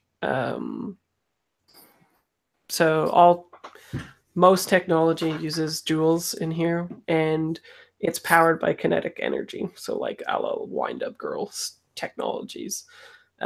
You put it on a machine, you do some sort of labor to power it up, and that is the skilled laborers, and then the people that are actually doing the kinetic charging is the people in the grind. So that's what you're doing every day, is like powering up these devices. You're literally the disposable labor force that powers everything in the city. So it makes sense that I guess you would be able to get a trauma here. I forgot that we had grind contacts, so we're +1 here in prison. Oh, okay. So roll again. Oh, Oh, right. Yeah, because you were setting this up, right? it's a long con. Yeah. Oh my god, roll 20, come on. Great. Okay. It's still a 5 anyway. Take the highest. So you keep your head down and you do your time without incident. Sweet. But within this, you wanted to accomplish something else, right? Yeah. I guess Yeah. yeah, I don't know what I'm accomplishing though. I guess maybe I'm just doing my other downtime action, right? Because I'm trying to set up getting Jay out. So a long-term project while you're in there? Yeah, I guess so. Maybe this is just how I'll Yeah, bundle that into it. Because like, sure. Well, why don't let's make a long-term project clock, and I'll give you 2 ticks towards it already, and it's 6 clock towards doing the time. Like, okay. so your 5 here counts towards the long-term project as well. So it's not like you had to, yeah, it's not penalizing you too bad. Okay, I mean, either way, I just didn't think through what I was doing. Yeah, this was kind of a curveball, yeah. Getting Cool. So make a 6 clock, put 2 ticks on it already. And then actually, let's take our last break, come back at 14. But while you're away, I want you thinking about painting the scene stuff. So I just want to see what we see in this, in the grind for like this kinetic stuff, being powered up and the general aesthetic of the place and stuff like that. If you have any thoughts, I'd like to hear them when we get back at 14. For sure.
Yoshi. Hey there. People are coming back. Yeah. I am busy trying to figure out stash. Stash. Every time you increase your tier, you get stash. It's more about what do we do when we finished the first line? Because if I remember correctly, we don't have all 4 lines of stash to start with. You have to like advance or something to get them. Well, you build towards it, so as soon as it's full, your lifestyle actually goes up. And the idea is that you're kind of like abstractly working towards getting your full stash, and then you kind of like get out of the game. So this is like that's like your retirement fund or whatever, your secret monies. And yeah, Where's lifestyle? Lifestyle is just the whatchamacallit. I know I selected it, but I don't know where it is. It's just your lines of stash. So like you see at the end, there's like the bolded boxes, and there's 4 of them. When you fill up an entire line and that last box, your lifestyle goes up by 1. So right now you're kind of living like the you can't afford like the best look, but as you go up, you're like working towards a better lifestyle each time. You have money put aside. Eventually get into the dome. Yeah, eventually you start getting, that fund and can go to an arcology and live that good life. So, yeah, to give you an idea, now that we're back. What? I was gonna say, just so like if I put 2 coin from my my like personal like purse into my stash, that would fill my first line up. Mm-hmm. So then do I just like mark the box to the right of that so that first line is all locked up? It should be 1, 2, 3, 4, 5, 6, 7. That last box is just a regular box that marks the lifestyle change. You know what I mean? So it's 10 per each one. Gotcha. So it counts as stash as well as your lifestyle going up. I'm gonna look at Yoshi's sheet. I'm totally dumping 3 coin from my purse into my stash, so I get a lifestyle bump. So what is it visually different? I guess tell us in downtime, I guess, right? Yeah. But it's there's an increase for sure. Cool. And so in the grind, or as they like to brand it for corporations, they call it reform. It's nice. It's a reform. They're just mean, and they just need to get a little bit better. So what I predominantly envision with it is like at least a major area where everybody is doing work. It kind of looks like a machinist shop, like that aesthetic, and various different machines that charge different sizes of jewels, right? So there'd be like clamps that are holding the jewel, and then like different wind-up mechanisms, or like each one is a specialized machine that charges that specific jewel, and you perform that function and you charge it, right? It's like a spring, right? Like a what? Like a spring? Are those what the jewels are? The jewel, like the actual look of it, or what do you mean? Yeah. Like what are they putting all this energy into? Yeah, so each one is crafted to mold into a different, like, specific looking thing, right? So there's ones that fit into your weapons that'll power them to fire stuff, and then there's ginormous ones that go underneath buildings in the actual city and power buildings and stuff too, right? So they vary in size, and each of these machines is like to fit a different size jewel. Okay. So it looks, for me, it looks very much like a machinist shop in my head kind of deal. But does anyone else have any other ideas of what's in there, what the aesthetic is like, etc.? I think there's a lot more like cybernetic, or like, people look a lot more like machines here because they're doing work all the time, right? So they have to get all these augmentations to keep up with their job. Mm-hmm. Like, Yeah, I was gonna say, to me, I also sort of imagine sort of like the Matrix, like plugging people in, like type stuff, of like where it's like like one of these types of crystals is like the like using brain energy or whatever it is, to like facilitate some data information or like whatever it's priming. So like there's people that the hard labor is literally lying on your back or in a chair or something like for 18 hours or something like that, like hooked up to something. cool. And I think that it's you can smell the sweat and the tears. You can smell this salty kind of smell whenever you're in there because everyone's working very, very hard. Mm-hmm. Cool. Aaron? I think as part of like the reform PR push, um, there's not like actually cells or whatever for like smaller group confinement. So there's just like a series of rooms that are large dormitories, and it's like pitched as this idea of like increasing community and social connection when it's really just like, instead of 3 people in like a small room, it's like 300 in a medium room. Yay. Yeah. Cool. That's where you're chilling for a month. Love it. It says. Gabricia's smart though, and she trades tattoos for labor, so Oh, they didn't do too much. clever. They were busy No, plotting. no wonder you rolled a 4 or a 5. You keep your head down. Cool. So, keeping that in mind, you want to do the second action as well in there, which is like trying to is it like a prison break thing where you're like planning the best thing, or what is it? Yeah, that follows. I don't yeah. I think, how am I getting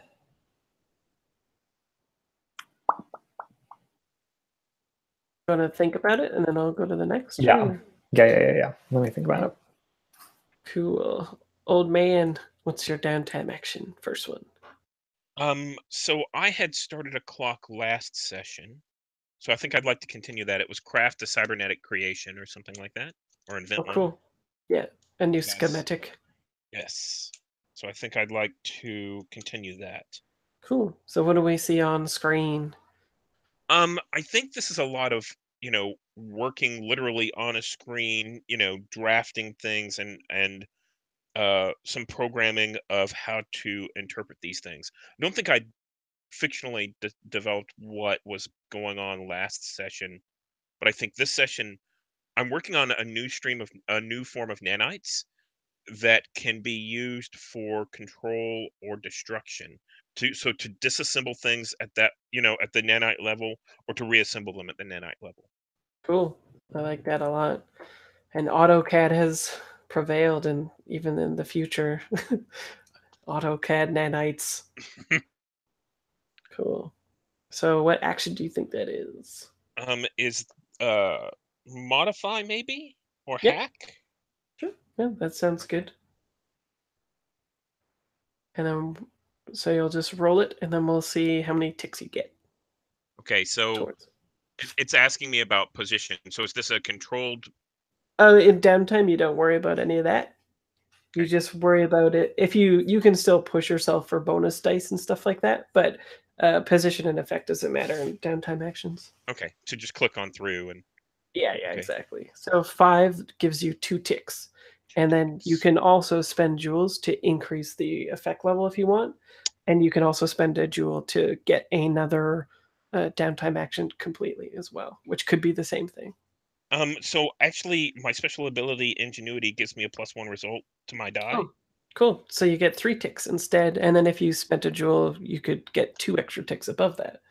And I think that that completes that clock. Cool. You've got Okay. the schematic, and the next thing is to actually craft the thing, which is like a process within the rules where we have like a give and take type situation. It's almost like a savvy head questionnaire form that we fill out Okay. to actually make the thing. And then this clock is to have all the things that you need, including the schematic, in order to craft it. So, And is let's- crafting a downtime thing? yeah. So we can do crosses action, and then we'll go do another sweep, and then on your next one we can just do the crafting thing if you want. Okay. And if you have the Blades book, do you have the book? Not handy, but yes, I have it. It's somewhere. Oh, okay. Yeah, no worries. I'll pull up the page when we get back to you then, and we'll do it up. Okay, so cross, first downtime action. So I've got 3 things that are all happening, and I think they're all very intricately linked. So this might be both my downtime action as well as like the upgrade in lifestyle, is type thing. So like I want to mechanically, the 2 downtime actions are clearing stress, so going doing my vice, and then also doing a training and insight. And so like what I think it is like me going to Orlin, who's my purveyor of vice. He's the guy who like is taking in refugees from the forge into shelter 1, helping them get set up, and sort of like my contact of like, hey, these people need some help, and these things show up. I think what we see is we see Cross show up in like nicer clothes than she's been wearing ever before. Like they're cleaner, they're new, they're not like the old ratty things that like you would see like out in the forge community. It's like I definitely have more money than before. And I think like maybe Orlin like notices this and basically is like, hey, like as much as like beating people up for like when things are going wrong, really if you what something you want to do to help is like get them better set up, like help them like learn the system better. And so like I think what that turns into is like me going back to Old Man, because Old Man, you used to be a tipper, right? You were. I was not a tipper. I was the what is it called? The location, help build this location. Foundation. The foundation. Foundation. Sure. Yeah, you were the foundation. So I think maybe like what it is if it's cool with you, like maybe it's me coming to you to like learn the system, like of how everything works. And that turns into like my training, like an insight of like going towards like study types, something like that, to like help me get set up. And like we have like the little montage of me like getting a like starting at like this crappy desk and then like getting a nicer desk and then like stacks of books and stuff that are sitting on the desk as I'm like reading through them, and eventually going back to Orlin and like helping people like do something and like provide them like a way to get things done. So is it you need Old Man's taste, essentially? Like they have better taste than you in picking things out because they know Or how things it might work. just be that I know from my original position the ins and outs of that society better than others might. Yeah. And I'm probably also a little bit destructive towards that position. So this is how you would take advantage of it. Yeah. Cool. Yeah, That is great. perfect. Cool. So to me, that's all those downtimes and the upgrade in lifestyle. Roll it. Let's see how much stress you relieve yourself of. Indulge vice. 5. That's pretty good. Yeah, I had 6, so that drops me down to 1. Boom. Cool. You feel so good. Yeah. Cool. Hicks, second downtime action. I wanted to train command because I realized that's very useful in these kind of situations, right? Sounds on. good. Yeah. So, how do you train that? What do we see? Yeah, that's what I was trying to think of. I have this garden, so maybe it's just getting it more organized, right? Like having a schedule of things and telling people what to do. Taking a more active role. Yeah, instead of it being more like community organized, like I'm actually Nice. taking a role in it. Yeah. Okay, cool. Do you guys have training in that? Yes, you do. You got training in all of it except personal. So you get double XPs towards that. Cool. Darren, what are you doing? What's this fella out? What's the plan? How Prison Breaks works. You think that I am right now? Oh, I don't know. I think I'm networking, right? I think that I'm like talking to guards and maybe bribing them as much as I can, as much as I can afford. And I think that I'm working with other inmates and like talking about the community space we've created and what we've been doing and kind of like selling this whole idea of like taking down Nourish, because I entered being like, hey, I'm the one who sold off all this information. So I think that I'm just like priming everything for an escape, right? And then like we'll do the thing. I don't know. If I can steal away time at the prison library and like downloading plans, schematics or something. Sweet. Okay. Let's see how well it goes. Yeah, what is this? I guess this is I just described like networking, right? Yeah. And downtime, so there's no session or anything.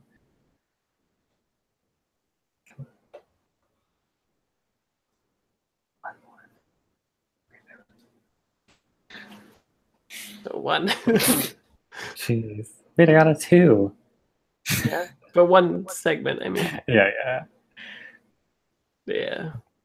Do you want to increase your roll or spend a jewel to do an additional roll away from it? I can spend a jewel to increase the roll, right? Yeah, but you could, I mean, you might as well just spend it to do it again, right? Like do, Oh, okay. because like no matter what, you'll get yeah. 1, right? Right. And then I'll be 2. Okay, yeah. Yeah, let me do that. Yeah, because there's always the chance that you could get like 3 instead of 1, right? Mm-hmm. Wow, roll 20 is really feeling it today. And this is the same thing? We just see you doing the same thing? Yeah, mostly when I go, I kind of like that idea now about like the prison library. Are we gonna say there's libraries here? And maybe I'm doing like super secret hacky stuff. Right. I'm the second part of my plan. I'm hacking into roll 20 to make it go faster. Oh, you already rolled again? No. Oh, okay. It's just going through the prompts so slowly. Like I have to click it and then wait for it to go through, and then click it and wait for it to go through. And now I've clicked it and we're waiting to roll. There you go. Oh, so that's another one anyway. Oh, man. Oh, dang. I'm pretty stressed out in prison. Yeah. Slow goings. Well, you're probably watched greatly too, right? So we keep seeing like all these like quick cuts of you stealing time and then having to like maybe like you gritting your teeth or something as like people keep walking by or somebody keeps checking on you every 5 minutes or something like that. So you can only get little bits and pieces done right at a time. Right. Cool. So, old man, second action. Let's go to that page. Yeah, I looked it up. It's page 224. Oh, perfect. Okay. Yeah, creation questions. Cool. So you've got the formula. And yeah, we already did the clock. So I ask you, what type of creation is it and what does it do? So And these are nanites, right, that can be programmed to create or destroy. Right. Let's see. Creation might be mundane, arcane, sparkcraft. Yours is cybernetic in nature to get bonuses when inventing and crafting creation. And then you asked me, what's the minimum quality level of this item? Right. with the magnitude of effects. Yeah. So what is the like? Do you imagine you could just like pour this into a building and it would like reduce it all, or is this like a human level thing? Yeah. So what I actually picture this as is this is a mechanism I can use to affect my wrecking skill. There are some on the torque playbook. There's some wrecking moves like it makes it quieter or something like that. The damage might be hidden. So right now I'm imagining that they are smaller amounts. I think these are. Um, should I narrow it down to only working on people or only working on mundane objects, or how It, should that work? it depends if you want it to. Basically, the quality will lower the broader application it has, probably, right? Yeah, so I think that the way that this is going to look is that these are something that I would make use in my normal, you know, uh, day-to-day kinds of things. So these are going to be crafting nanites that can also, you know, take things apart. And since my modify also works on street dock, this is something I could use for healing as well. So maybe that's a +1 die for those, or maybe that's a something like that. Yeah, Okay. that's So what great. would that quality level be? I think the quality level will be. It'll be at least your tier. Okay. Do you think? Well, let's see. I think it would be at least +1 because you've narrowed the focus, right? Okay. So yeah, we'll say it's a tier 2 quality item, which would be as if you rolled a 6. Okay. So what does rare, strange, or adverse aspect of this formula or design has kept it in obscurity out of common usage? So I think these are this kind of technology has been reachable for some time. However, it's been taboo.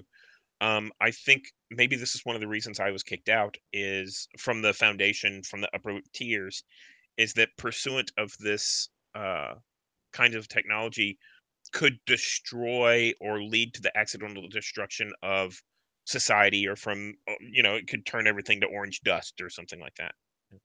Cool. I like that. And drawback, right? Yes. Drawback. So let's see.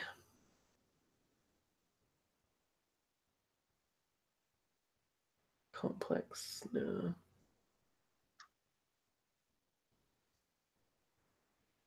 Oh, that makes sense. Conspicuous makes sense, right? The creation doesn't go unnoticed, take +1 heat. Because within the game, it's already established that tracers look for specific stuff being used, like sun jets, for example, or like banned weapon technology that the Edge has, like the airburst ammo and stuff like that. So I Okay. think that would make sense. Okay. Well, does it make sense? Rare, unreliable, nah, volatile. Yeah, I think that's the best. So do you have did you have a different drawback in mind? No, I think the +1 heat makes sense. The thing I kind of had in mind had to do with its taboo qualities that they would be looking out for it. So, yeah, I think +1 heat makes sense. Cool. Okay. And this one, oh, so it assumes that you still need to craft it. You've just crafted the blueprint, I guess, right? Right. So I think it's a one downtime activity to make a modify roll to determine the quality level. Right. So let me do that. +1d And for each modify. You can bump up the coin, so it's like, yeah, just all the normal things of a downtime action apply to it.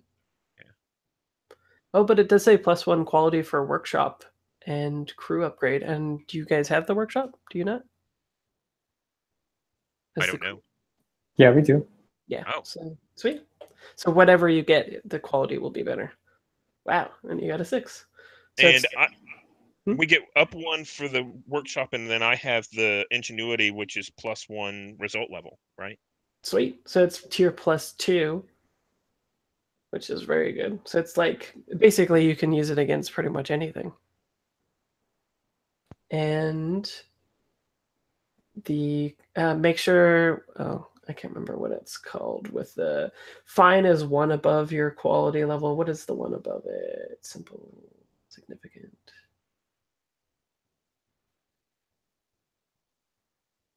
For now, just put the tier level. I'll look up what it's actually called in the game. Fine just means tier +1, so you have the thing above that, whatever that is called in the game. Okay. And cool. Yeah. There you go. So And do these now act as a gadget that I can use during an event? yeah, so you would mark that in your notes in the final version of the thing. I'll make it so that is more clear on the Torque playbook. Okay, that sounds great. And I'll also probably have, like, I imagine where the gather information on the Torque playbook is with all like the lines there. I'll probably cut the lines so that they're going just as far as the ones in the bottom, and then have like the bandolier sort of section, just like in the Blades playbook there, so you can write down your gadgets as you're crafting them and stuff like that. Okay, that sounds great.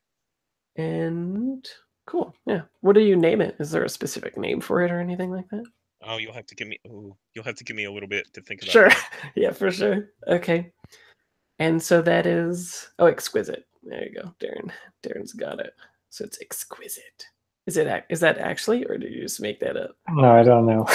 Oh, damn it. Okay. I mean, it's good. And Yeah. half the It planet does can be sound, exquisite. yeah, it actually sounds right to me, so you might actually be correct in that.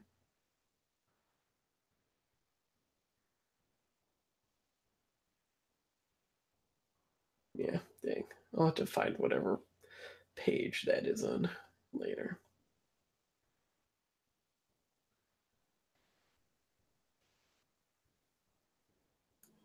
Exquisite is correct. It's on page 114. It is correct. There you go. I'm a blade savant. I only have to read the book. I Or know. at least there is something on page 114 that tells you your merchandise is exquisite. The product quality is equal to your tier +2. Yeah, so it must be. Yeah.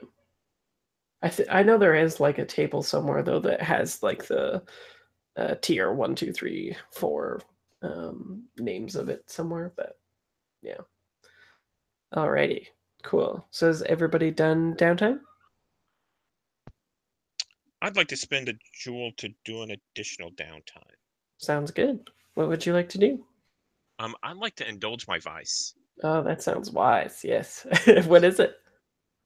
So my vice is luxury, and I think the way that this looks is, I think that we have, um, so I'm not the first person to be exiled from the upper tiers of society, and I think that down here in the dregs there are, in the commonplace, there are, I imagine them like cafes that people go, and you pay, um, an exorbitant amount, but you spend some time in there as if you had, um, as if you're back where you are.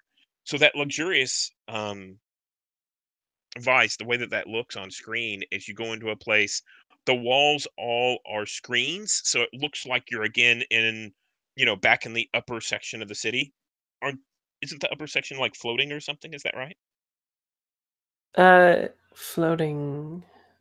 There could be something like that, but not in general. Okay. So in the upper section of the city, it makes it kind of appear as if you're up there again, and then you have servants who come in and, bring you your tea or something like that, just so you can pretend like you're back there for a little while. They pipe in more clean air, and the food is of a higher quality, all of that kind of stuff. Yeah. Awesome. Sweet. So let's see you indulge your vice and see how well that goes for you. Let's see how well this approximation of the experience lets you de-stress. And I Maybe just click then the indulge vice button. Yeah, it should do it for you. You can also push yourself, but it's counterproductive. 5. There you go. So it's almost the perfect experience. Okay. And that's exactly how much stress that I had. So that oh, means I do nice. not overindulge, right? That's correct. Yeah. If I did overindulge, what's the mechanic equivalent there? What happens then? So what would happen is you choose an option. You can attract trouble, brag about your exploits, get lost, play a different character for a session, or get tapped, which is you get like cut off by that purveyor. Something happens and they're just like, you're not welcome here again. And you choose the, whatever one that you like. It's on the player side to choose it. Attract trouble is an additional entanglement. Brag is +2 heat. And tapped is you got to find a new source. And yeah. Cool. I like that. Let's see. I'm just trying to find a picture for this gang member that I want to have this final scene with you guys on. One of the new folks, I think, that we haven't really seen on screen just yet. Oh, I like that one. Maybe this one.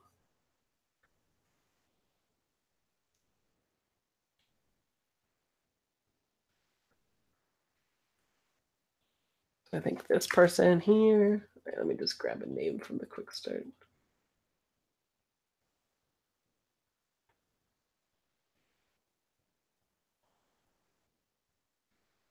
Their name will be, well, I like Emery. That's a nice name.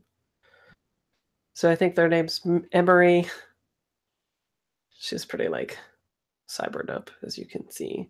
Obviously, in the picture, she does not look like she is in great health, but she is fine. It's a stylized artwork. But I like she has the visor on with the 3 like golden plugs in it, and she's got like the earrings going on with like the different colored hoops, like whatchamacallit, beads trailing down. Her skin is fine and intact, but I like the idea that she has like tattoos that looks like that, like where it's scraped and there looks like there's bone there, but there's not. And then she has like the dread hair going on, and kind of like purplish skin, so she's like pretty modded out essentially. And I think what we leave you guys on is who I'm just gonna roll a die to see who she speaks to. Do a little fortune roll here. Maybe not me, since I'm not going to be here next session. And Steve isn't either, right? That's right. Yeah. Okay. Okay, cool. Or Asher, are you going to be here? I don't know. I don't think so. Okay, well, I guess I know who it is. That's funny. Okay, so I don't think I'm gonna be here next weekend either. what? Okay. Oh no. Yeah, I will reserve this for the next time then. Let's see. Yeah, sorry. That's okay. Let me check what's going on. Okay, well, whatever. It's like the one weekend I won't be here. Okay.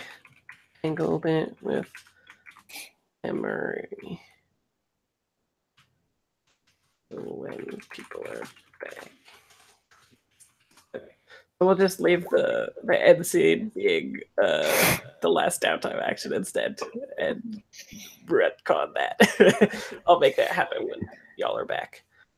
Okay, cool. Let's do XP then. Asher, do you want to start with XPs? Sure. I just resized the window, so that's kind of weird. You address the challenge with deception or influence. I think we did that a lot this session. Yes, that was a thing. Yeah. Express belief, drive, culture, or background.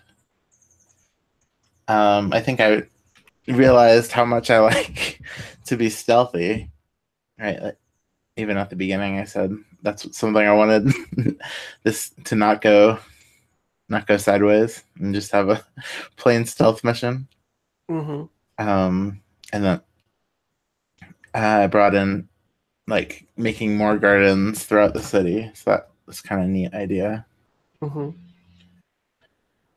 Struggle with vice or trauma from a previous session. I don't think I traumaed out before, so Yeah.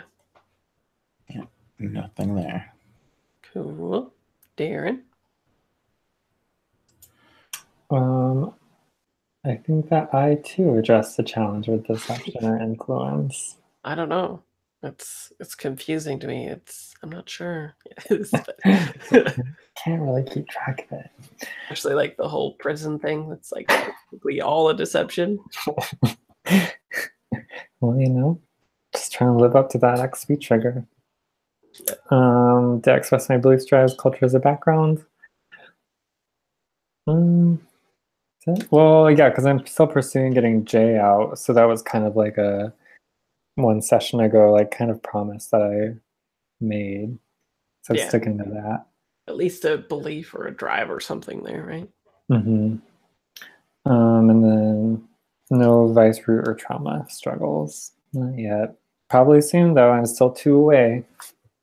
Yeah, cool. Okay, and Steve? Addressed a challenge with technical skill or mayhem. So I think that happened with the explosions. Yes, there was a lot of those things happening. And technical skill, like your whole downtime was making a thing. So yeah. Expressed your beliefs, drives, culture, or background. I'm not sure. I think that kind of ties in with the next one, which is you struggled with issues from your vice. I think that the background with the vice probably applies to the first one, but I don't think I really struggled with it. So I think 2, right?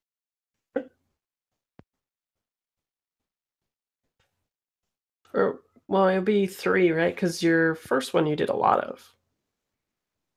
Desperate. Do you get multiple XP?